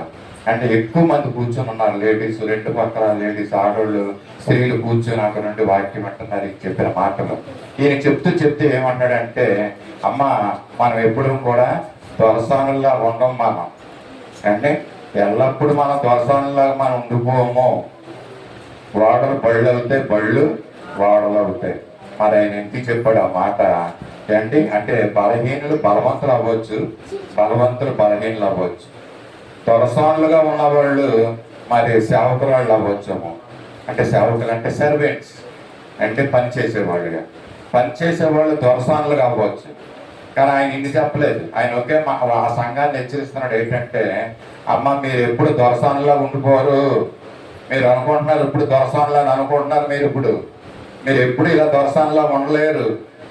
ఒకనొక సమయం వస్తుంది, అది ఏడ్చే సమయం అని ఆ సేవకుడు ఆ యొక్క స్త్రీల్ని హెచ్చరిస్తున్నాడండి. ఆ మాట నేను ఆ మాట అప్పుడు పట్టుకున్నాను, ఏంటి ఇలా చెప్తున్నాడు ఏంటనేసి. కూర్చున్న స్త్రీలతో ఇలా చెప్పకూడదు కదా, అమ్మ మీరు దొరసనలాగా ఎప్పుడు ఉండలేరని అంటే పాపాలు వస్తాయి ఎవరికి, దొరసనలకి కదండి. కానీ దేవుని వాక్యాలు తెలిసిన వాళ్ళు అయితే గద్దెంపబడి హెచ్చరింపబడతారు. అవును కదా, నిజమే కదా, నేను ఎప్పుడు దొరసనలా ఉండలేనమ్మా అంటే ఎక్కడికో వెళ్ళిపోవలసిన అవసరం లేదు. మన సంఘాన్నే తీసుకుందాం, మన విశ్వాసాలనే తీసుకుందాం. ఒకప్పుడు దొరసనలా ఉన్నవాళ్ళు ఇప్పుడు ఎలాగున్నారు, ఇప్పుడు దొరసనలా ఉన్నారు, ఇంతకుముందు ఎలాగున్నారు. ఒకసారి ఈ మాట దాని గురించే, చక్కని మాట. నువ్వు దొరసనలాగా ఎప్పుడు ఉంటావని అనుకోవద్దు. తెలియజేసే మాట ఏంటంటే, దేవునిలో భయభక్తులు కలిగి మనం ఉంటే దేవుడు మనల్ని ఎప్పుడు దొరసనలా ఉంచుతాడేమో. నమ్మిన వారు హల్లెలూయా చెప్తాం. నిజమే, మనం ఎవరమండి, దేవుని బిడ్డలము, యాజక సమూహం, రాజులైనటువంటి యాజక సమూహము. మరి యెజబేలు గురించి మాట చెప్తున్నాడు, మరి మన గురించి కాదు ఈ మాట. ఒకవేళ యెజబేలు లాంటి ప్రవక్తను ప్రవర్తిస్తుంటే మనము ఆ మాట మన గురించే. దొరసానులో మనం ఫీల్ అవ్వకూడదు, మన దొరసానులు కాదు. దేవుని దగ్గర మనం ఎల్లప్పుడూ ఎప్పుడు కూడా తగ్గించుకునే ఉండమని దేవుడి మాట చేత, అమ్మగారి చేత ఈ మాట చెప్పించి మనకి హెచ్చరించాడు ఈ మాటలు. మనం దొరసానులు కాదని ప్రతి విషయంలో కూడా తగ్గించుకుని మనం దేవుని యొక్క పరిచర్యలోకి మనం ముందుకు వెళ్ళాలి. దేవుని పరిచర్య అంటే బాగు చేయడం కాదండి, దేవుని సేవ, దేవుని యొక్క పని, దేవుని మందిరంలో ఏ పని చేసినా కూడా అది పరిచర్య. మనం దొరసానులు కాదు, మనం దేవుని దగ్గర సేవకులుగా మనం పనిచేస్తాం, పరిచర్యగా మనం పనిచేద్దాం. మంచి మాట కదండి దొరసాను అనే మాట. గుర్తుంచుకోండి, ఈ మాట చక్కగా గుర్తు ఉండిపోయే మాట ఈ మాట, దొరసాని అనే మాట కదా. మామూలుగా జనరల్గా చెప్తారు, ఏమే నువ్వు దొరసానిలాగా ఏంటి, అత్తగారింటికి వచ్చిన కోడలతోటి అత్తగారు ఇలా చెప్తారనమాట, ఏంటి నువ్వు దొరసానిలాగా అని ఇలాగ అంటారు కదా జనరల్గా. నా మామూలుగా మాటల్లో సందర్భంలో ఇలాగ అంటారు కదా. కానీ మనము అయితే దేవుళ్ళలో ఉండి దేవుళ్ళలో మనం తగ్గించుకుని ఉంటే దేవుడు నిజంగానే మనం దొరసనలాగా దేవుడు ఉంచుతాడు. ఎందుకంటే మనము రాజులైన యాజక సమూహం. దేవుడు చెప్పబడిన మాటలు మన వినికిడిలో దీవెనకరంగా ఆశీర్వాదకరంగా చేయనికరంగా. ఈ సమయంలో విజ్ఞాపన ప్రార్థన చేసుకుందాం. మన మధ్యలో అంటే విజయకుమార్ గారు ముందుకు వచ్చి విజ్ఞాపన ప్రార్థన చేస్తారు. మనందరం కూడా కళ్ళు మూసుకుందాం, హృదయాలను దేవునికి సమర్పించుకుందాం. మరి విరిగి నలిగిన హృదయాలతో దేవుని సన్నిధిలో మనం విజ్ఞాపన చేసుకుందాం. అందరం విజ్ఞాపన చేస్తుండే అయ్యగారు ఇప్పుడు చెప్పారు కదండి, చెన్నై అని ఫాస్ట్ గారు అని, వాళ్ళు బ్రాహ్మిన్స్ అండి. నేను చదువుకునేటప్పుడు కొత్త వలసలో వాళ్ళ పేరెంట్స్ టీచర్లుగా ఉండేవారు, బ్రాహ్మిన్స్. మరి ఎలాగ వాళ్ళకి సువార్త ప్రకటింపబడిందో రాయ్ గారు మిస్సెస్ అంటే ఆవిడ ప్రిన్సిపల్గా చేస్తున్నారు అమ్మగారు. వాళ్ళు మరి ఎలాగ పక్క బ్రాహ్మిన్స్ అండి. ఎలాగ సువార్త విన్నారు, ఇంకప్పటి నుంచి అయ్యగారి దగ్గర రావడం. ఆయన పేరు కామేశ్వరరావు గారండి. మేము సడన్గా ఇద్దరు వాక్యం వింటూ నేను చెప్పాను, ఏంటి చూడండి కామేశ్వరరావు ఇతనా, మేమందరం యూత్ అండి, ఆయన నేను మా బ్రదర్స్ మేమందరం ఒక యూత్. చాలా యాక్టివ్ ఉండేవాడు అండి ఆయన. అయ్యగారు విసి నడిపించారంటే ఎంత ఆతృతగా చెప్పేసేవారు ఆయన. బ్రాహ్మిన్స్ ఒక్కోసారి సిస్టర్ ఛాన్స్ ఇవ్వండి అనేవారు. మన కొత్త వలస నుంచి ఆంధ్రబాబు చర్చికి వచ్చేవారండి. సరిగ్గా ట్రాన్స్పోర్ట్ ఉండేది, ఒక్కొక్కసారి నడుచుకొని వచ్చేసేవారండి చర్చికి వాళ్ళు. అది అతను చూడగానే ఎంత సంతోషం వచ్చిందో. అయ్యగారికి నేను తర్వాత ఫోన్ చేసి ఆయనకి చెప్తే, అవునమ్మా తెలుసమ్మా, అక్కడ పెద్ద మందిరం కట్టుకున్నాడమ్మా కామేశ్వరరావు బాబు, మ్యారేజ్ చేసుకొని చక్క చూడండి ఎక్కడ ఎచ్చటి వాడు దేవుడు ఎక్కడ వాడుకుంటున్నాడు. ఎలాంటివండి, ఎంత డౌట్స్ అన్నీ వచ్చి నేర్చుకునేవారు అండి. మీరు రాయ్ గారి ఇంటికి ఆయన వచ్చేవాడు, నేను మా బ్రదర్ కూడా రాయ్ ఇంటికి వెళ్ళి ఒక్కొక్కసారి ఈవినింగ్ టైం మాకున్న డౌట్స్ వెళ్ళి మేము అడిగి నేర్చుకునేవారు అండి. అప్పటికి మాకు ఎంత 14, 15, 16 సంవత్సరాల వయసు అప్పటికి. ఆయనకు కూడా ఆయనకు సిస్టర్ ఉన్నారు, వాళ్ళు వాళ్ళ బావగారు వాళ్ళ పేరెంట్స్ చూడండి. ఇప్పుడు చెప్తున్నాను, బ్రాహ్మిన్స్ ఇండు కూడా చూడండి వాళ్ళు. కాబట్టి నిజంగా ఆయన అక్కడ వాడబడుతున్నారు. మరి దేవుడి మరి మాటలు దీవించినగా. పరిశుద్ధమైన తండ్రి, ప్రేమ గల మా ప్రభ, కృపగల దేవానికి స్తోత్రములు చెల్లించుకుంటున్నాము. ప్రభా నీ కొందనాలు దేవా, ఇదిగోనైనా మా ప్రభానైనా మరి 2వ నెల 2వ పరిశుద్ధ దినాన్ని దేవాన్ని విడలని మమ్మల్ని అందరిని ప్రేమించి మాకు అనుగ్రహించావు ప్రభా. నీకు స్తోత్రములయ్యా, నీ కొందనాలు. అవును ప్రభా, ఈ దినా మేమందరం సజీవులకి సందులో ఉన్నామంటే ఇదంతా గొప్ప నీ కృప ప్రభానికి స్తోత్రాలు. మాలో యోగ్యత, యథార్థత, నీతి, భక్తి, మంచితనం లేనప్పుడు కనీసే ప్రభా నువ్వు మమ్మల్ని ఎంతగానో ప్రేమిస్తున్నావు, కనికరిస్తున్నావు, మమ్మల్ని ఆదరిస్తున్నావు, మమ్మల్ని పోషిస్తున్నావు ప్రభా. మా ప్రయాణంలో, మా పనిబాట్లో నీ సన్నిధి మాకు తోడుగా ఉంచి మమ్మల్ని కాపాడుచున్న మా పరలోకపు తండ్రి నీకు స్తుతులు స్తోత్రములు చెల్లించుకుంటున్నాము. నిత్యము వేలాది దూతలతో కొనియాడబడుచున్న తండ్రి నీ స్తోత్రాలు. మా రాజువైన దేవా, నీవే మాకు రాజు ప్రభా, రారాజు అయిన దేవుడు యేసయ్యానికి స్తోత్రములయ్యా, నీ స్తోత్రములు, వందనాలు ప్రభానికి స్తోత్రములయ్యా, నీకు వందనాలు ప్రభా. నాయనా బబులోను దేశం గురించి నువ్వు హెచ్చరించావు ప్రభా. ఎంత దేశం గర్వపడినప్పుడు నువ్వెంతగానో నువ్వు ఆ బబులోను దేశం ప్రజలందరితో నువ్వు మాట్లాడే ప్రభా. అవును తండ్రి, నాయనా ఆ దేశం దొరసాని అని గర్వించినప్పుడు నువ్వు హెచ్చరించావు ప్రభా. యేసయ్యానికి స్తోత్రములయ్యా, నీకు వందనాలు ప్రభా. అవును మా ప్రభా, ఈ దినము రేపు దినం ఎలా ఉంటాయో పరిస్థితి తెలియదు ప్రభా, సమస్తము నీ వశమై ఉన్నాయి గనుక మేము నీ వాక్యం వింటున్నాం. నీ వాక్యానికి లోబడి భయపడి తగ్గించుకొని జీవితాలు మేము మాకు దయచేయమని ప్రార్థిస్తున్నాం తండ్రి. నీకు స్తోత్రములయ్యా, నీకు వందనాలు. వాక్యానికి వ్యతిరేకమైన స్వభావములు ఉంటే కనుక తీసివేయండి ప్రభా. నీకు స్తోత్రములయ్యా, నీకు వందనాలు స్తుతులు చెల్లించుకుంటున్నాం ప్రభా. నీ స్తోత్రములయ్యా. ఎంతవరకు ఆరాధనలో మీరుండి నడిపించుకుని మేము మగంతా పొందుకున్నందుకు మీకు స్తుతులు చెల్లించుకుంటున్నాం. ఈ సమయం అందుగా నాయన మంగం కోసం మేము అందరం ప్రార్థించాము. అప్పుడే నీ దేవ ఆరోగ్యంతో మరి గృహానికి నేను నడిపించుకున్నాం ప్రభా. నీకు వందనాలు చెల్లించుకుంటున్నాము. అదే ఆ భయంకరమైన ఆ యొక్క పరిస్థితుల నుంచి ఆ బిడ్డని కనికరించి మీరు ఆదుకొని గృహానికి నడిపించుకున్నాం. నీకు వందనాలు. సంపూర్ణ స్వస్థత దయచేయండి. ఆ కిడ్నీ ఇన్ఫెక్షన్ నుంచి అప్పుడని తప్పించండి ప్రభా. కనికరించండి దేవాన్ని స్తోత్రాలు, వందనాలు. ఆమె ఇంటి వారందరికీ ఆమె పట్ల మీరు చేసిన మేలు గుర్తెరిగి వారు రక్షింపబడటకు కూడా వారిని మీరు ధ్యానం తట్టండి, తాకండి, ఆకర్షించుకొని అందరం నడిపించుకోమని ప్రార్థిస్తున్నాను ప్రభాని స్తోత్రాలు. అలానే మా ప్రభా తండ్రి నాయన మరిగో తండ్రి వరలక్ష్మి మరి కిడ్నీలతో బాధపడుతుంది ప్రభా. ఆమెను కూడా మీరు కనికరించండి ప్రభా. ప్రార్థించుకుని నామని బట్టి కోరింది, నీ నామమును బట్టి మేము ప్రార్థిస్తున్నాం. ఆమె కొరకు నీ నామమును బట్టి గొప్ప స్వస్థ విడుదల దయచేసి మారు నుంచి రక్షణ దయచేయమని ప్రార్థిస్తున్నాను ప్రభా. నీ స్తోత్రములయ్యా, నీకు వందనాలు స్తుతులు చెల్లించుకుంటున్నాను ప్రభా. నీ స్తోత్రాలు. అలానే తండ్రి మండా రాజు గారు మరి డ్యూటీలో కూడా ఆయనకి మరి దేవా ప్రమాదం నుంచి అప్పుడే కాళ్ళు చెక్కపడినప్పుడు మీరు కాపాడే ప్రభా. నీకు స్తోత్రాలు ప్రభా. నీకు వందనాలు. మీరు అయిపించిన స్వస్థతకే మీకు వందనాలు, స్తోత్రములు, వందనాలు చెల్లించుకుంటున్నాము. మీరుగా తండ్రి నేను వాళ్ళని సాయిని గౌతమిని కూడా మీరు దర్శించండి. యవన బిడ్డల మందిరం నడిపించుకోమని మేము బ్రతుకులాడుకుంటూ వేడుకుంటున్నాము ప్రభా. నువ్వు ఆకర్షిస్తే చాలు ప్రభా, కనికరించండి అయ్యా. నీ మీద ప్రేమ, అభిమానం ఉంది ప్రభా. నువ్వంటూ గౌరవం ఉంది ప్రభా. నువ్వు ఒక దేవుడు అని ఆ నమ్మకం కూడా వారిలో ఉంది ప్రభా. నీ సంతికి రాలేకపోతున్నాడు, ఆ బిడ్డని మీరు దర్శించండి, నడిపించుకోమని ప్రార్థిస్తున్నాం తండ్రి. నీ స్తోత్రములయ్యా, నీకు వందనాలు, స్తోత్రములు వారికి ఇచ్చిన మీరు వారిని ప్రేమించిన ప్రతి ఈవెను బట్టి నీకు స్తోత్రాలు, వందనాలు చెల్లించుకుంటున్నాను ప్రభా. బిడ్డ కష్టాచితాన్ని కూడా మీరు దీవించండి, ఆశీర్వదించమని బ్రతుకులాడుకుంటున్నాం ప్రభా. రాజాని స్తోత్రములయ్యా, నీకు వందనాలు. ఇదిగో మా సంఘానికి చెందిన బిడ్డలు ఎంతో మంది సొంత గృహాల కొరకు ఎదురు చూస్తున్నారు ప్రభా. నాయన మీరే సహాయం చేయండి, పొందుకున్నట్టు యోగ్యులుగా కూడా ఉంచుకోమని బ్రతుకులాడుకుంటున్నాం ప్రభా. నాయన సహాయం చేయండి తండ్రి. నీ స్తోత్రములయ్యా, నీకు వందనాలు ప్రభా. నాయన వృద్ధాత్మలో ఉన్న వారిని కూడా మీరు కనికరించండి, ఆయుష ఆరోగ్యం అనుగ్రహించి మనం వేడుకుంటున్నాను ప్రభా. నీకు స్తోత్రములయ్యా, నీకు వందనాలు. మా దేశం, మా రాష్ట్రం, మా పట్టణం, మా గ్రామాలు బట్టి ప్రార్థిస్తున్నాం. పరిస్థితులన్నీ మీరు అనుకూలపరుస్తున్నాం ఇంతవరకు, అందరి బట్టి నీకు స్తోత్రాలు. మా భారతదేశాన్ని మీరు ప్రేమిస్తున్నారు ప్రభా. నీకు వందనాలు తండ్రి, స్తోత్రాలు. సమస్త జనులకు నెమ్మది సమాధానం కలుగు చేసిన దేవుడు నువ్వు ఒక్కడవే చేసే, అందరి బట్టి నీకు స్తోత్రాలు, స్తుతులు చెల్లించుకుంటున్నాము. దేశ నాయకులకి శ్రేష్టమైన బుద్ధి, జ్ఞానములు దయచేయండి, వారిలో ఐక్యత దయచేయండి. నీ నామములకు వ్యతిరేకమైన తలంపుల ఆలోచనలు వారి నుంచి తొలగించండి. ఆనాడు అబ్షాలోం కోసం దావీదు ఏ విధంగా అయితే తన యొక్క చెడ్డ తలంపుల నుంచి తొలగించమని ప్రార్థించినాడు ప్రభా. ఈ దినాన్ని ప్రభా నీ బిడ్డలను ఎంతో మంది మేమందరం ప్రార్థిస్తున్నాం తండ్రి. మా దేశ నాయకులు ఉన్న దుష్ట తలంపుల, దుష్ట ఆలోచనల నుంచి మనం తప్పించండి ప్రభా. స్థితులు చెల్లించుకుంటున్నాము ప్రభా. నీ స్తోత్రాలు. సేవకులపై ఉంటున్న వ్యతిరేక స్వభావాలు ఎంతమంది ఉన్నారు, వారిని కూడా మీరు మార్చండి ప్రభా.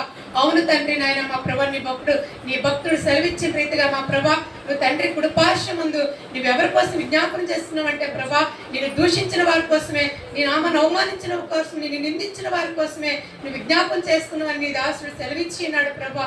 అవును మా ప్రభా. నాయన నీ స్తోత్రాలు, వందనాలు ప్రభా. నాయన నీకు స్తోత్రాలు, స్తుతులు చెల్లించుకుంటున్నాం దేవా. నీకు వందనాలు. మార్చండి నీ నామమును బట్టి దేవ. బంధింపబడి ఉన్న, అవమానింపబడుతున్న నీ దేని సేవకుల్ని కూడా మీరు కాపాడండి. వారికి విడుదల, సమాధానం, నెమ్మది, ఆదరణ, సంరక్షణ అనుగ్రహించమని ప్రార్థిస్తున్నాను తండ్రి ప్రభా. నీ స్తోత్రాలు. భూదిగంతముల వరకు మీ స్వార్థ ప్రకటిస్తున్న ప్రతి మిషనరీస్ కోసం ప్రార్థిస్తున్నాము. మరి సంస్థలను మీరు దీవించి ఆశీర్వించి అభివృద్ధి పరచండి, విస్తరింపచేయండి, మరి కాపాడండి. ప్రతి అవసరత కూడా తీర్చమని కూడా ప్రార్థిస్తున్నాం తండ్రి. ఇదిగో నాయనా మరి మిషనరీ పరిచర్యకు మరి సత్యస్వార్థ సంఘం ద్వారా మరి కొంతమంది నైనా ప్రభావ డొనేషన్ చేస్తున్నారు. వారు ఇచ్చిన ప్రతి దాన్ని కొందనాలు వారిని ఆశీర్వదించండి. రెట్టింపు ఆశీర్వాదాల కుటుంబాలకు దయచేయమని ప్రార్థిస్తున్నాము. ప్రభా నాయనా నీకు స్తోత్రములు స్తోత్రములు వందనాలు వందనాలు స్తోత్రాలు స్థుతులు చెల్లించుకుంటున్నాం. ప్రభా నీ స్తోత్రములయ్యా గొప్ప తండ్రి. అలాగే నాయన మా ప్రభు ఎంతో మంది బిడ్డలు ఎగ్జామ్స్ కోసం మరి సిద్ధపడుతున్నారు. ఆశ కూడా MBA ఎగ్జామ్ సిద్ధపడుతుంది. ప్రభా మీకు తోడుగా ఉండండి.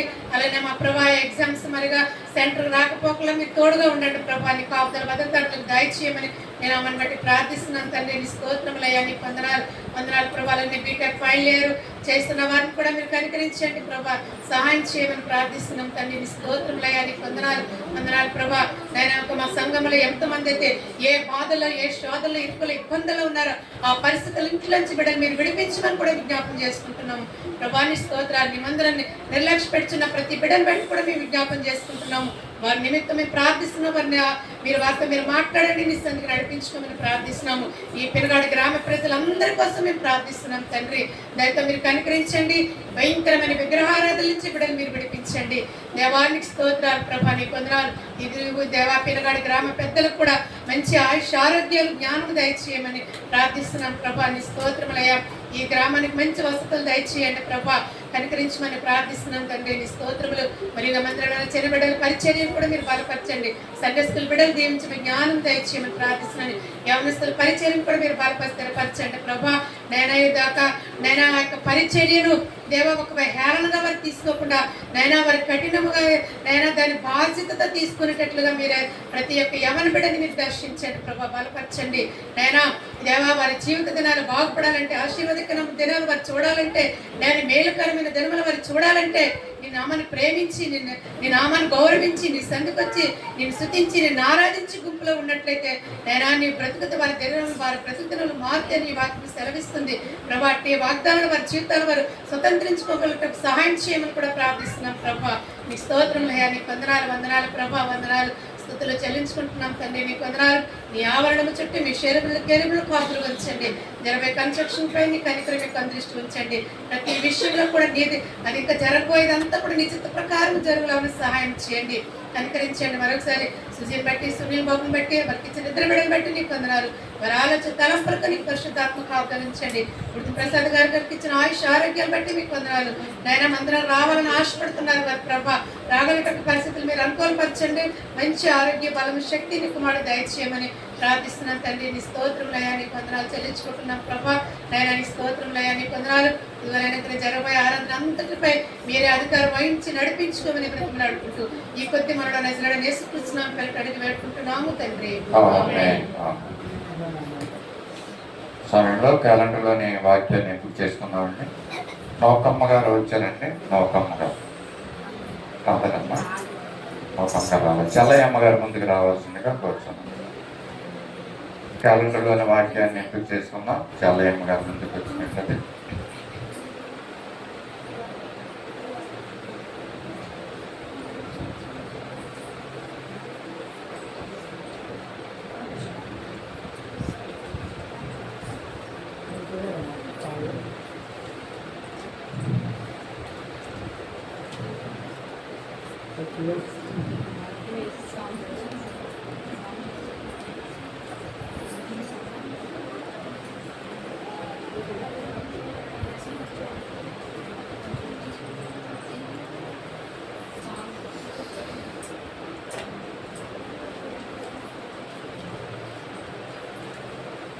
శ్రావణి, రెండోదిగా DKC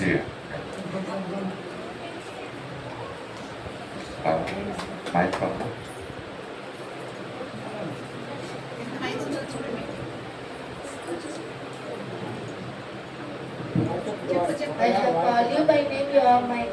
Isaiah 41.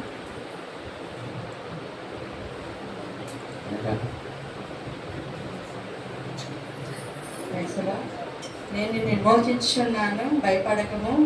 నేను నిన్ను పేరు పెట్టి పిలుచున్నాను, నువ్వు నా శత్రు.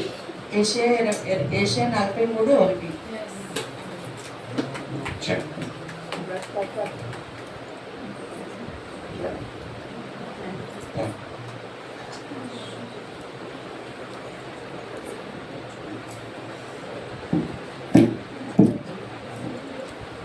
సమయంలో విశ్వాస ప్రమాణం చెప్తున్నాను.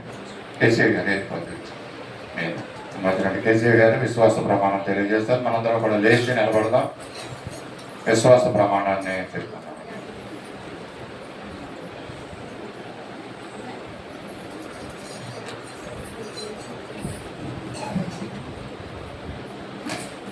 భూమి ఆకాశములను సృజించిన సర్వశక్తి గల తండ్రి అయిన దేవుని నేను నమ్ముచున్నాను. ఆయన ఏక కుమారుడైన మన ప్రభువైన యేసుక్రీస్తును నమ్ముచున్నాను. ఈయన పరిశుద్ధాత్మ వలన కన్యక మరికి జన్మించి శిలువ వేయబడి చనిపోయి సమాధి చేయబడి అదృశ్య లోకంలోనికి దిగిననియు మూడో దినమున లేచి పరలోకమునకెక్కి సర్వశక్తి గల దేవుని వద్ద ఉన్నాడని సజీవులకు మృతులకు తీర్పు చేయటకు అక్కడి నుండి వచ్చిననియు నమ్ముచున్నాను. పరిశుద్ధాత్మను నమ్ముచున్నాను. పరిశుద్ధుల సహవాసం అవసరమని నమ్ముచున్నాను. క్షమాపణయు శరీర పునరుద్ధానమును నిత్య జీవమును ఉన్నవని నమ్ముచున్నాను. ఆమేన్. దయచేసి అందరూ కూర్చున్నాం. సమయంలో సాక్ష్యములు తెలియజేసుకున్నామని దేవుడు మన పట్ల, మన కుటుంబాల పట్ల, సంఘం పట్ల చేసిన భౌతిక ఆత్మీయ మేలుని సాక్ష్య రూపంలో పంచుకోవాలనుకున్నామని దయచేసి ముందుకు రావాల్సిందిగా కోరుతున్నాను. ఈ సాక్ష్యముల సమయం సాక్ష్యంలో విన్నాం. ముందుగా దేవాదేవి వందనాలు చెల్లించుకుంటున్నాను. నాకు డిసెంబర్లో హాఫ్ ఇయర్లీ ఎగ్జామ్స్ అయ్యాయి. జనవరి రిజల్ట్ ఫస్ట్ ర్యాంక్ అయితే వచ్చింది 96.53%. దేవాదేవి వందనాలు చెల్లించుకుంటున్నాను. మా ఫ్యామిలీ గురించి మీరు ప్రేయర్ చేయండి.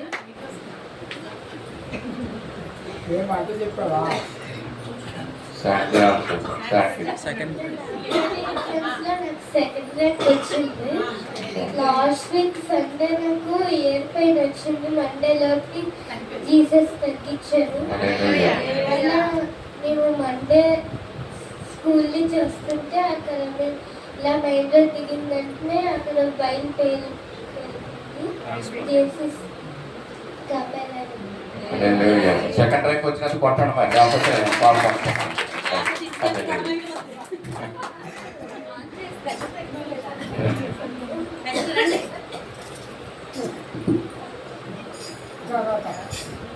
దేవుని నామానికి వందనాలండి.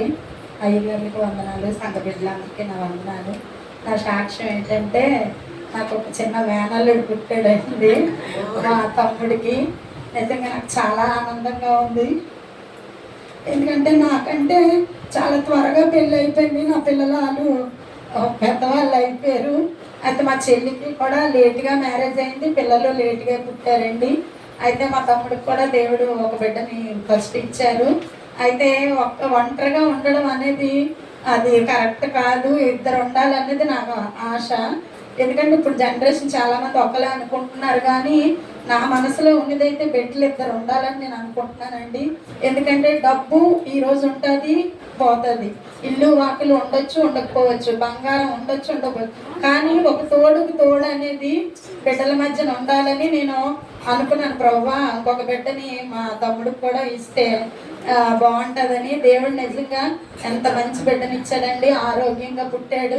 అయితే మేము అనుకున్నాం, ఎవరు పుట్టినా కానీ ఇద్దరు చాలు బాబు, ఇంకా ఆపరేషన్ చేయించుకోప్పుడున్న జనరేషన్లో తక్కువైన బాధే, లేకపోయినా బాధే, ఎక్కువైన బాధ. ఎందుకంటే ఉన్న తర్వాత వాళ్ళకి అన్నీ మనం చూడాలి, ఏ లోటు లేకుండా అన్నీ చూసుకునే తల్లిదండ్రులకు బాధ్యత ఉంటుంది.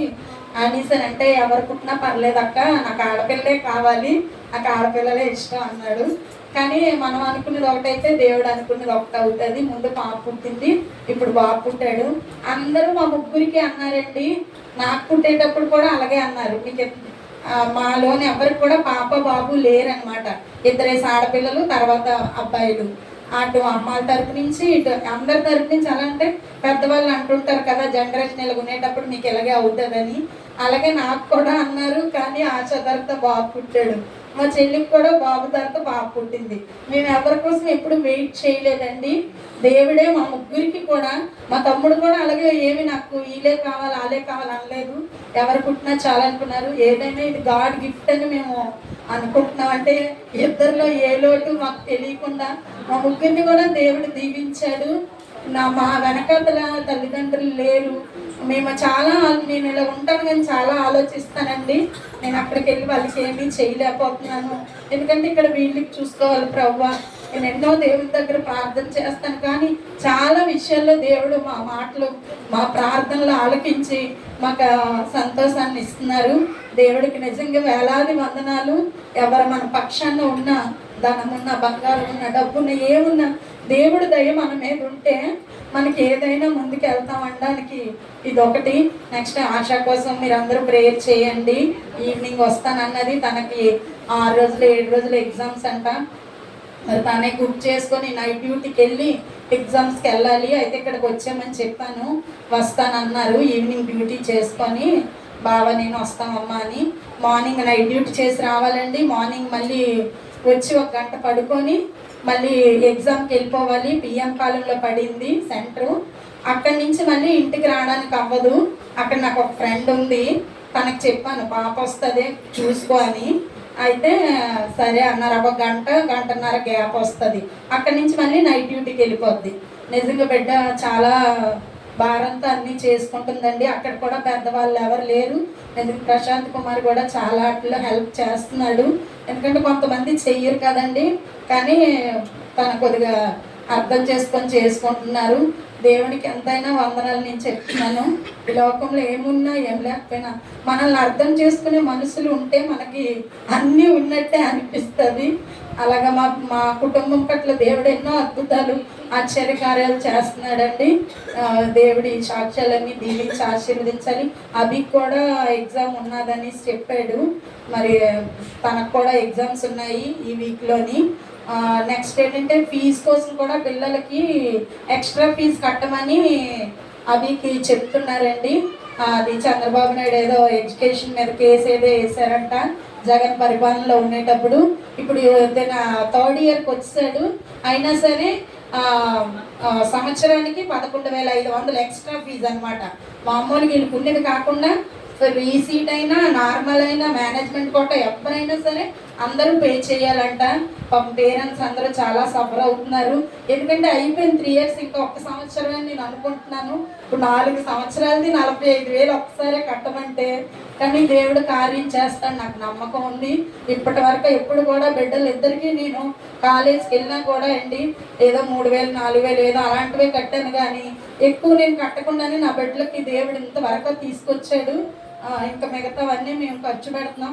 అసలు ఫీజు లేకుండానే మిగతా విన్నామితే నిజంగా ఫీజు కూడా ఏడైతే ఎంత ఉంటుందో, కానీ అదైతే మేము చేయలేమని దేవుడికి తెలిసేమో. బిడ్డలిద్దరి పట్ల దేవుడు చాలా కార్యాలు చేశాడండి. అలాగే మరి తనకు కూడా మరి చాలా తల్లిదండ్రులు సఫర్ అవుతున్నారంట. మరి ఈ లోకంలో బతికినాడు పిల్లల ఫ్యూచర్లో ముందుకు వెళ్ళాలంటే ఎడ్యుకేషన్ ఇప్పుడున్న జనరేషన్ కంపల్సరీ ఉండాలండి. లేకపోతే 10,000 20,000తో మనం ముందుకి వెళ్ళలేమని. అంటే తల్లిగా నాకు చదువు అంత లేదు కాబట్టి చదువుకునే వాళ్ళని చూసి నేను అలాగ ఆలోచిస్తాను. అందరినీ నేను ఉద్దేశించి అనట్లేదు. అలాంటిది బిడ్డలు చదువుకోవాలని ఆశపడుతున్నారు. అది కోసమనే కాదు, అందరి కోసం కూడా ప్రేయర్ చేయండి. యవనస్తులు ఫీజులు కట్టడానికి చాలా సఫర్ అవుతున్నారు. అయిపోతుంది అనే టైంలో ఇప్పుడు ఏ సంవత్సరం ఆ సంవత్సరం కట్టమంటే కొద్దిగా ఈజీ అవునేమో. అది ఎప్పుడో వేసిన జగన్ పరిపాలనలో కేసు అంటే ఇప్పుడు గెలిచారంట హైకోర్టుకి వెళ్ళి. ప్రతి ఒక్క స్టూడెంట్ కూడా ఇంజనీరింగ్కి వెళ్ళిన ప్రతి ఒక్క పిల్లలు 1 సంవత్సరానికి 11,500 అంటే మరి 4 సంవత్సరాలు అంత కష్టపడి చదివి ఆ సర్టిఫికెట్స్ తెచ్చుకోవడానికే. ఇప్పుడు అవి తెచ్చుకోవాలంటే మేము అక్కడ 45,000 కట్టి కానీ తేడానికి అవ్వదు. మాకనే కాదండి, అందరికీ కూడా ఇప్పుడు మీరు పిల్లల కోసం కూడా భారం కలిగి ప్రార్థన చేయండి.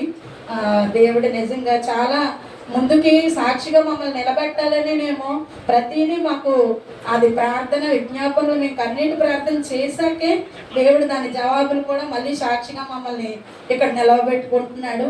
ఇంకా అనేక సాక్ష్యాలు నేను చెప్పి దేవుడి నామాన్ని కనపరచాలని ఆశపడుచున్నాను. ఇవన్నిటి నిమిత్తము మీరు ప్రేయర్ చేయండి. మా మేనల్లుడి కోసం కూడా ప్రేయర్ చేయండి. మంచి బిడ్డని ఇచ్చారు. తమ్ముడికి కూడా మరి ఒంటరిగా ఉంటున్నాడు.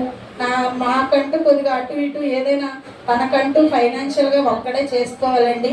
ఆ బిడ్డ కూడా మరి తల్లిదండ్రులు లేరు కాబట్టి తనే తండ్రి అయ్యి నిజంగా దేవుడి ప్రేమ కలిగి ఉన్నాడు కాబట్టి నాకు చెప్తున్నాడు అనమాట. అంటే నేను వాడెక్కడ డబ్బులు ఎక్కువ ఖర్చు పెట్టేస్తాడు మేము అనుకుంటామని నేను అడగనండి. కానీ తనే అక్క మనం అన్నింటికి డబ్బులు ఖర్చు పెడతాం, హాస్పిటల్ కంటేనే ఆలోచిస్తాము, మనం వాళ్ళకి ఆలోచించకూడదు, దేవుడే చూసుకుంటాడని. సరే బాబు అని అన్నాను. ఎందుకంటే తన భార్య మీద ప్రేమతో తనకి ఎంప్లాయీ కాబట్టి తనకు 50% ఎంతో వస్తుందండి. ఎక్స్ట్రా తన పెట్టుకుంటున్నాడు. అది మేము ఏమనుకుంటామని ఆడు ముందే చెప్తున్నాడు. కానీ మేమేమి అనుకోమండి. ఎందుకంటే నా భర్త నన్ను ఎలా ప్రేమిస్తున్నారో వాళ్ళ భర్త కూడా ఆ బిడ్డలను అలాగే ప్రేమించాలని నేను ఆలోచిస్తాను. బయట నుంచి వచ్చినా కానీ వాళ్ళు మన బిడ్డలే. మనం అలాగ ఆలోచించినప్పుడే మన పిల్లల్ని వేరే వాళ్ళు మంచిగా చూసుకుంటారని నా ఉద్దేశం. ఈ యవ్వనస్తుల కోసం మీరు ప్రార్థన చేయండి. చదువుకున్న తర్వాత బిడ్డల జాబుల కోసం, అవి మళ్ళీ అక్కడ ఇంప్రూవ్మెంట్ కోసం. నిజంగా చాలా పిల్లలు సఫర్ అవుతున్నారు. దేవుడు అన్నింటికి కష్టం లేకుండా ఏది ఫలితం రాదు. యవ్వనస్తుల కోసం కూడా మీరు అందరూ ప్రార్థన చేయండి. వాళ్ళ ఎగ్జామ్స్ కోసం వాటి కోసం.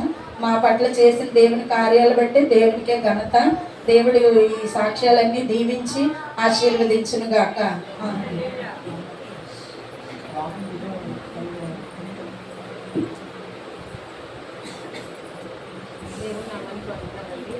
నాకు అవకాశం ఇచ్చిన దైవజనుడికి వందనాలు. నాకు అవకాశం ఇచ్చిన దైవజనుడికి వందనాలు. నా సాక్ష్యం ఏంటంటే మేము ఇప్పుడు ఇల్లు ఖాళీ చేస్తామండి. రోడ్లు వస్తున్నాయని చెప్పి ఇల్లు ఖాళీ చేస్తామన్నాను.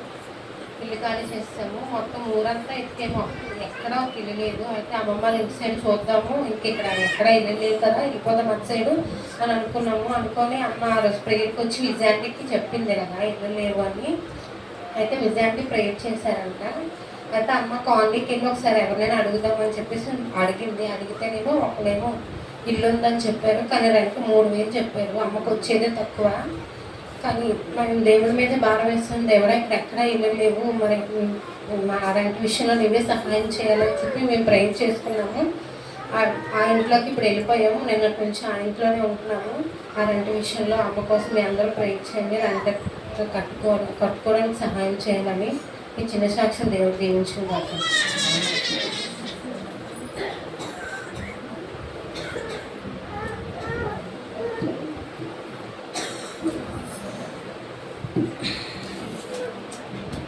ముందుగా దేవుని నామానికి వందనాలు. ఇక్కడ అయ్యగారికి సంఘ సంపదన వందనాలు. నా సాక్ష్యం అంటే మన శుక్రవారం నేను పాటల ప్రాక్టీస్కి వచ్చానండి చర్చికి. కానీ మా ఆయనకి ఉదయమే 11 గంటలకి కాలుకి దెబ్బ తగిలిందట. కానీ నోరు దించుతుంటే తను చూసుకోలేదట. ఆ నేల నుంచి పెద్ద తొక్క పరిచాడట కాలు మీదకి. కానీ లోపలైతే బ్లడ్ అది కూడిగట్టి బయట కనిపిస్తుంది. వెంటనే హాస్పిటల్ తీసుకెళ్ళారట. కొట్టారు, బ్యాండేజ్ కట్టారు. కానీ మాకైతే ఫోన్ చేయలేదండి. డ్యూటీకి వెళ్తే మధ్యాహ్నం కానీ ఏదో టైంలో మాకు ఫోన్ చేస్తాడు, తిన్నారా లేదా మీరు పిల్లల ముందు అడుగుతాడు. మాకు అసలు అలా జరిగినా ఫోన్ చేయలేదండి. నేను ఇక్కడ పేపర్ ప్రాక్టీస్ నుంచి ఇంటికి వెళ్తేప్పటికి కాలుకి బ్యాండేజ్ ఉంది. ఏమంటే నాకేం చెప్పలేదు. అయితే వెంటనే సాయి ఇంకా హాస్పిటల్కి తీసుకెళ్ళిపోయాడు. లేదు బాబు బాగానే ఉంది, ఒకసారి నేనైతే ఉదయం శుక్రవారం నాడు నేను ఉదయం ప్రార్థన ఆయన గురించి ప్రార్థన చేశాను. డ్యూటీకి వెళ్ళినప్పుడు వచ్చినప్పుడు నా పట్ల తోడుగా ఉండి ప్రభు ఎటువంటి అపాయం రాకుండా నువ్వు హాస్పిటల్ని ప్రార్థన చేశాను కాబట్టి ఎటువంటి అపాయం కలక్కోకుండా కాలు బాగానే ఉందండి. దేవుడికి వందనాలు. ఇంకో సాక్ష్యం అంటే ఆ సాక్ష్యం నాది కాదు, మా కోడలే. కానీ తన బర్త్డేకి ప్రతి సంవత్సరం ఏదో గిఫ్ట్ నా కొడుకు ఇస్తాడట. నాకు తెలియదు, బంగారం ఇస్తాడు. ఇప్పుడు సంవత్సరం బంగారం ఇస్తాడు. ఆ రోజు శుక్రవారం నాడు మేరే మధ్య గుడికి వెళ్తామని వెళ్ళారు. ముగ్గురు వెళ్ళారు. సాయి అక్క మొత్తం మెట్లన్నీ మోకాల మీద ఎక్కాడట. నాకు తెలియదండి, గౌతమి అన్నది. అటు నుంచి వస్తున్నప్పుడు వారి వచ్చేస్తున్నారని నేను ఫోన్ చేశాను. ఇంకా రాలేదు, టైం పడుతుంది, మేము వస్తామని అన్న సాయి. అయితే వచ్చే దారిలోనే షాప్ అని తీసుకెళ్ళాను గౌతమిని. అయితే ఏం కొంటాడో అనుకోవడం గుర్తించలేదట. తీసుకెళ్ళి కుట్టు మిషన్ అది నాకు తెలియదు, 26,000 27,000 అవి. ఆ మిషన్ కొని తను గిఫ్ట్ ఇచ్చాడు. ఆ సాక్ష్యం తను చెప్పాలి, కానీ చెప్పలేదు. ఏ సాక్ష్యం దొంగలించకూడదు, దేవుడి ముందు ఒప్పుకోవాలని నేనే చెప్తున్నాను. నా కొడుకు తలంత ఇచ్చినందుకు అది దేవుడే ఇచ్చాడని అనుకుంటున్నాను. నేను మందిరానికి రాలేకపోతాను కదండి. దేవుడు అంటే అంత విశ్వాసం మాకే లేదండి. అంత విశ్వాసం, ప్రేమ దేవుడు అంటే. మమ్మల్ని ఆదరిస్తే త్వరగా చర్చికి వెళ్ళిపోమంటాడు. అందరినీ వాళ్ళ నాన్నని కూడా అంటాడు, డ్యూటీకి ఎందుకు నాన్న చర్చికి వెళ్ళిపో అంటాడు డ్యూటీకి. కానీ నా భర్తకండి అంత ప్రపంచం దేవుడు తప్పించాడు. అలా ఉన్నా సరే డ్యూటీకి వెళ్ళిపోయాడండి. ఆ శక్తి బలము దేవుడే ఇచ్చాడు. తన పనిలోకి వెళ్ళకపోతే మరి మేము ఎలా పొందుతామండి? అది అంతా దేవుడు తెలుసు. నేను దేవుడు ప్రార్థించుకుంటాను ఎప్పుడు, తండ్రి ఆదివారం డ్యూటీకి వెళ్తాను, నా భర్తకి ఏ కాకుండా నువ్వే చూడ నేను ప్రార్థిస్తాను. అలాగే దేవుడు మమ్మల్ని కాపాడుతాడు. మా గురించి కూడా మీరు అందరూ ప్రార్థన చేయండి, మా సహాయం అందడానికి రావాలని ఈ చిన్న సాక్ష్యం దేవుడు దీవించిన ప్రార్థన.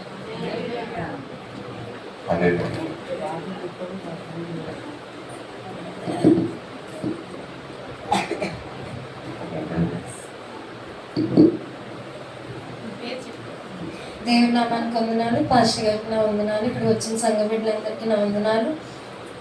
నా పేరు సియోన్ కుమారి, నా భర్త పేరు సీమోన్, మా పిల్లల పేరేమో సాహితీ ప్రైజ్, పాప పేరు సృజన్, మా బాబు పేరు. నేను చెప్పబోయే సాక్ష్యం ఏంటంటే, కిందట 2 వారాలు కూడా మా పాపకు బాగాలేదు. మా పాపకు సంఘంలో కూడా తీసుకురాలేదు, చాలా బాగాలేదు, ఒళ్ళంతా ఫీవర్, ఇంకా జలుబు, దగ్గు, తుమ్మితే బ్లడ్ వచ్చేసింది. చాలా బాధపడ్డాను. నా విశ్వాసం ఏంటంటే, నేను హాస్పిటల్కి వెళ్ళను, ఏదైనా ఉంటే మొదట స్థానం దేవుడికే ఇస్తాను. నా విశ్వాసం అది. నేను ఫస్ట్ దేవునికి అప్పచెప్పినప్పుడు అంటే వైద్యులకి మొదటి స్థానం ఇస్తే మెడిసిన్ వాడితే రేపు తగ్గి మళ్ళీ రావచ్చు, కానీ నా తండ్రి ముడితే మాత్రం తిరిగి రాదు. అది నా విశ్వాసం అది. అయితే పాప అయితే ఇప్పుడు ఆరోగ్యంగా ఉంది. అందులో చిన్న కుటుంబం కోసం, మా ఫ్యామిలీ కోసం మీరు ప్రార్థించండి. అలాగే మేము గృహం లేదు మాకు, మా గృహం కోసం కూడా మీరు ప్రార్థించమని ఈ చిన్న సాక్ష్యం దేవుడు దీవించుడు గాక. చక్కని సాక్ష్యాలు మనం విన్నామండి. అలాగే ఈ వారంలో జరిగిపోయే కార్యక్రమాలు కూడా పాఠంలో తెలియజేస్తాం. సండే స్కూల్ యూత్ మీటింగ్ ఆరాధన అయిన తర్వాత 2 గంటల నుంచి ఉంటుంది కనుక యవనస్తులు ఈ యొక్క విషయాన్ని గమనించి ఆ మీటింగ్లోకి అటెండ్ అవ్వాల్సిందిగా కోరుతున్నాం. అలాగే వచ్చే బుధవారం 18వ తారీఖున మనకి భస్మ బుధవారం, అంటే ఈ బుధవారం కాకుండా వచ్చే బుధవారం 18వ తారీఖు అవుతుంది. అది భస్మ బుధవారం కనుక అది భస్మ బుధవారం దిన సాయంకాలం 6 గంటలకి మందిరంలో ప్రార్థన కూటం ఉంటుంది కనుక దయచేసి అందరూ జ్ఞాపకం ఉంచుకోండి. భస్మ బుధవారం రోజున ప్రార్థన కూడిక అందరూ తప్పగా రావాలని తెలియజేస్తున్నాను. 6 గంటలకి ఒక ప్రార్థన కూడిక ఉంటుంది, గమనించండి, రావాల్సిన కోరుతున్నాను. అలాగే భస్మ బుధవారం అయిన తర్వాత మిగతా లక్షవారం, శుక్రవారం, శనివారం 3 రోజులు దేవుని మందిరంలో మరి యొక్క ప్రార్థన కూడికలు ఉంటాయి. హోలీ వీక్గా మరి యొక్క భస్మ బుధవారం తర్వాత యాక్చువల్గా మనకి భస్మ బుధవారం నుంచి 40 రోజులు మనకి శ్రమ దినాలు కింద మనం పాటిస్తాం కదండి. ఆ యొక్క మొదటి 3 రోజులు 4 రోజులు ఆదివారం మరి చర్చిలోనే మీటింగ్స్ ఉంటాయి సాయంకాలం పూట. ఆదివారం దినం సాయంకాలం ప్రార్థన కూడిక ఉండదు 40 దినాలు కూడా, గమనించండి. అలాగే ఈ యొక్క 23వ తారీఖు నుంచి అండి, 23వ తారీఖు నుంచి మనకి ప్రతిరోజు శ్రమ దినాల కూడికలు ఉంటాయి. మరి సంఘంలో ఉంటాయి. ఎవరికైనా గృహాల్లో ఈ ప్రార్థన కూడిక పెట్టుకోవాలనుకున్న వారు దయచేసి ముందుగా మాకు తెలియజేయండి. ఒక వారం దినాల ముందు మాకు తెలియజేస్తే మరి ఆ యొక్క మీటింగ్స్ షెడ్యూల్ మేము రెడీ చేసుకుంటూ ఉంటాం. ఎవరింటికాడ ఏ రోజు ప్రార్థన కూడిక అన్నది. మరి గత సంవత్సరంలో అయితే అద్భుతంగా చాలా మంది గృహాల్లో ఈ యొక్క కూడికలు పెట్టించుకున్నారండి, ఆశీర్వదింపబడ్డారు చాలా మంది. మరి ఆయా కుటుంబాల్లో ప్రార్థన కూడికలు జరిపించుకుంటాం. ఒక రకంగా దేవుణ్ణి, యేసు ప్రభు యొక్క శ్రమలని మరి అక్కడ తెలియజేసేవాళ్ళం. అలాగే యేసు ప్రభు గురించి ఆ యొక్క గృహంలో ఉన్నటువంటి చుట్టుపక్కల ఉన్నటువంటి ఆ యొక్క గృహాల్లోకి ఈ మాటలు తెలియజేసేవారు. కొన్ని పాటలు దేవుని పాడి స్తుతించేవాళ్ళు, దేవుని యొక్క వాక్యాన్ని చేసి తెలియజేసేవాళ్ళు. అలాగే మనం ఆ కుటుంబం కోసం, అక్కడ ఉన్న గృహాల కోసం మనం ప్రార్థన చేసేవాళ్ళం. ఇది శ్రమ దినాల్లో జరగబోయే విషయాలు మళ్ళా జ్ఞాపకం చేస్తున్నాను. రేపు 18వ తారీఖు, వచ్చే బుధవారం 18వ తారీఖు సాయంకాలము 6 గంటలకి పశ్చిమ బుధవారం ప్రార్థన కూడిక ఉంటుంది, జ్ఞాపకం ఉంచుకోండి. అలాగే ఆ 4 దినాలు కూడా శనివారం వరకు మందిరంలో ప్రతిరోజు సాయంకాలము 6 నుంచి 7:30 గంటల వరకు మాత్రమే ప్రార్థన కూడికలు ఉంటాయి, జ్ఞాపకం ఉంచుకోండి. మరి త్వరగా రండి, మరి ప్రార్థన కూడిక ఉంది కదా అనేసి మీరు 7 గంటలకు 7:30కి వస్తే ప్రార్థన కూడిక అయిపోద్దండి. మరి 6 గంటలకే షార్ప్గా మేము ఆ ప్రార్థన కూడికను మొదలు పెడతాము, 7:30 కల్లా ముగిస్తాము. మరి గృహాల్లోకి వెళ్ళినప్పుడు ఒక పావు గంట అటు ఇటు అవుతుంది, కానీ అక్కడ కూడా మేము 6 గంటలకే మొదలు పెట్టాలని నిర్ణయించుకున్నాం కనుక దయచేసి ఈ యొక్క విషయాలు జ్ఞాపకం ఉంచుకోండి. ఈ యొక్క 40 రోజుల శ్రమ దినాల్లో గురించి జ్ఞాపకం ఉంచుకొని ప్రార్థన చేయండి. మరి అనేక కుటుంబాలు ఆశీర్వదించబడేలాగా యేసయ్య పడిన శ్రమల్ని మనము ఆ 40 దినాలు శ్రమ దినాలను జ్ఞాపకం ఉంచుకునేలాగా ప్రార్థన చేయండి. మరి గృహాల్లో ప్రార్థన కూడికలు కావాల్సిన వారు మాకు తెలియజేయండి. ముందుగానే మేము మీ యొక్క గృహాల్లో ఆ కూడికలు మేము పెట్టడానికి మేము సిద్ధపడతాం. మరి మరియమ్మ గారు రాలంటుంది, మరియమ్మ గారు ముందుగానే అడిగారు వారి యొక్క గృహంలో ప్రార్థన కూడిక కావాలని. మరి 23వ తారీఖు దేవుని చిత్తం అయితే 23 సాయంత్రం 6 గంటలకు వారి గృహంలో ప్రార్థన కూడిక ఉంటుంది. తర్వాత మిగతా గృహాల్లో ఈ యొక్క ప్రార్థన కూడికలు పెట్టడం జరుగుతున్నాం. అలాగే మరి సువార్తం గారు పోయిన వారం కొంత చేయిని తీసుకొచ్చి ఇచ్చారు మనకి చిల్లర డబ్బుల్ని. అవి మేము లెక్క పెట్టిన తర్వాత అది 987 రూపాయలు అయ్యిందండి. అది అంటే ఓన్లండి కొన్ని రూపాయలు తక్కువ, 1000 రూపాయలు, దాదాపుగా 1000 రూపాయలు ఆమె మన సంఘం కన్స్ట్రక్షన్ నిమిత్తం సంఘానికి కట్టడానికి కొత్త కట్టడం గురించి ఆమె ఇచ్చారు. ఆమె యొక్క కష్టార్జితంలో నుంచి దేవుడు వారిని, వారి కుటుంబాన్ని దీవించి ఆశీర్వదించిన గాక. అలాగే మనకి గుడిమూరి శివలక్ష్మి మరి 700 రూపాయలు మన సంఘాన్ని ప్రేమించి తెలియజేశారండి. అలాగే వారు ప్రార్థన రిక్వెస్ట్ కూడా పెట్టి ఉన్నారు.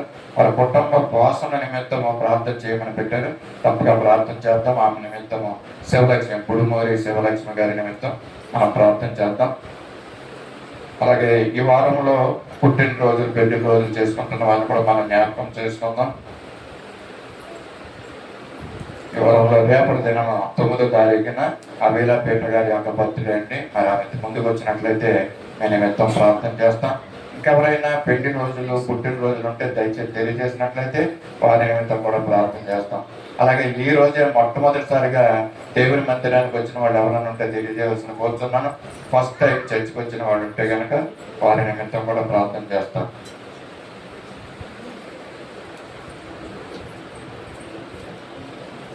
Happy birthday.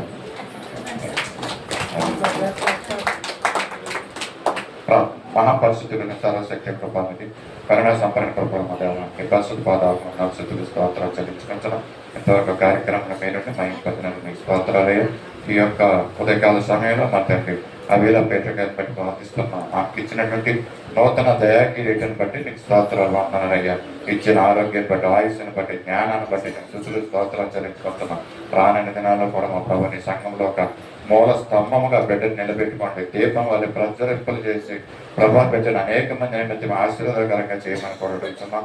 ఆమెకి ఏమి అవసరమో తండ్రి సమస్త అవసరతలు మీ మహిమైశ్వర్యంలో తీర్చమని కొరడుతున్నాం. గొప్ప దగ్గర వందనాలు స్తోత్రాలు చెల్లించమంటారు. మరోసారి ఇచ్చిన దయాకిరీటం బట్టి నీకు స్తుతులు స్తోత్రాలు చెల్లించండి. జీవితాన్ని ఇప్పుడు ఆశీర్వాదం చేయండి. శాంతిని, సమాధానాన్ని, సంతోషాన్ని, ఆనందాన్ని పెళ్లి జీవితంలో అనుగ్రహించమని యేసయ్య పరిశుద్ధ నామములో అడిగి వేడుకొంచున్నాం తండ్రి. ఆమేన్. Thank you.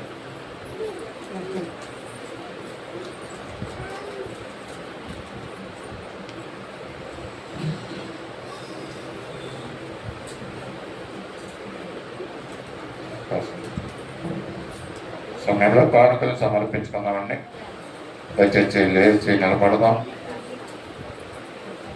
సత్య సువార్త సహవాస పాఠ పుస్తకంలో నుంచి 334వ పాటను మనం పాడుకుందాం. యేసుని నామం ప్రీతి గల నామం అనే పాటను పాడుకుంటూ మాట్లాడుకుందాం. దయచేసి అందరూ కూడా లేచి నిలబడదాం.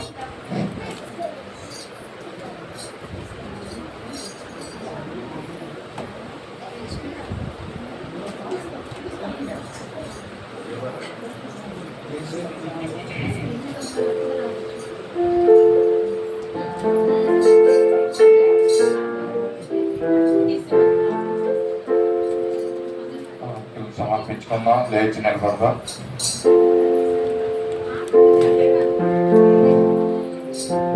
వచ్చిన వారందరూ కూడా లేచి నిలబడి పాటను పాడుతున్నాం.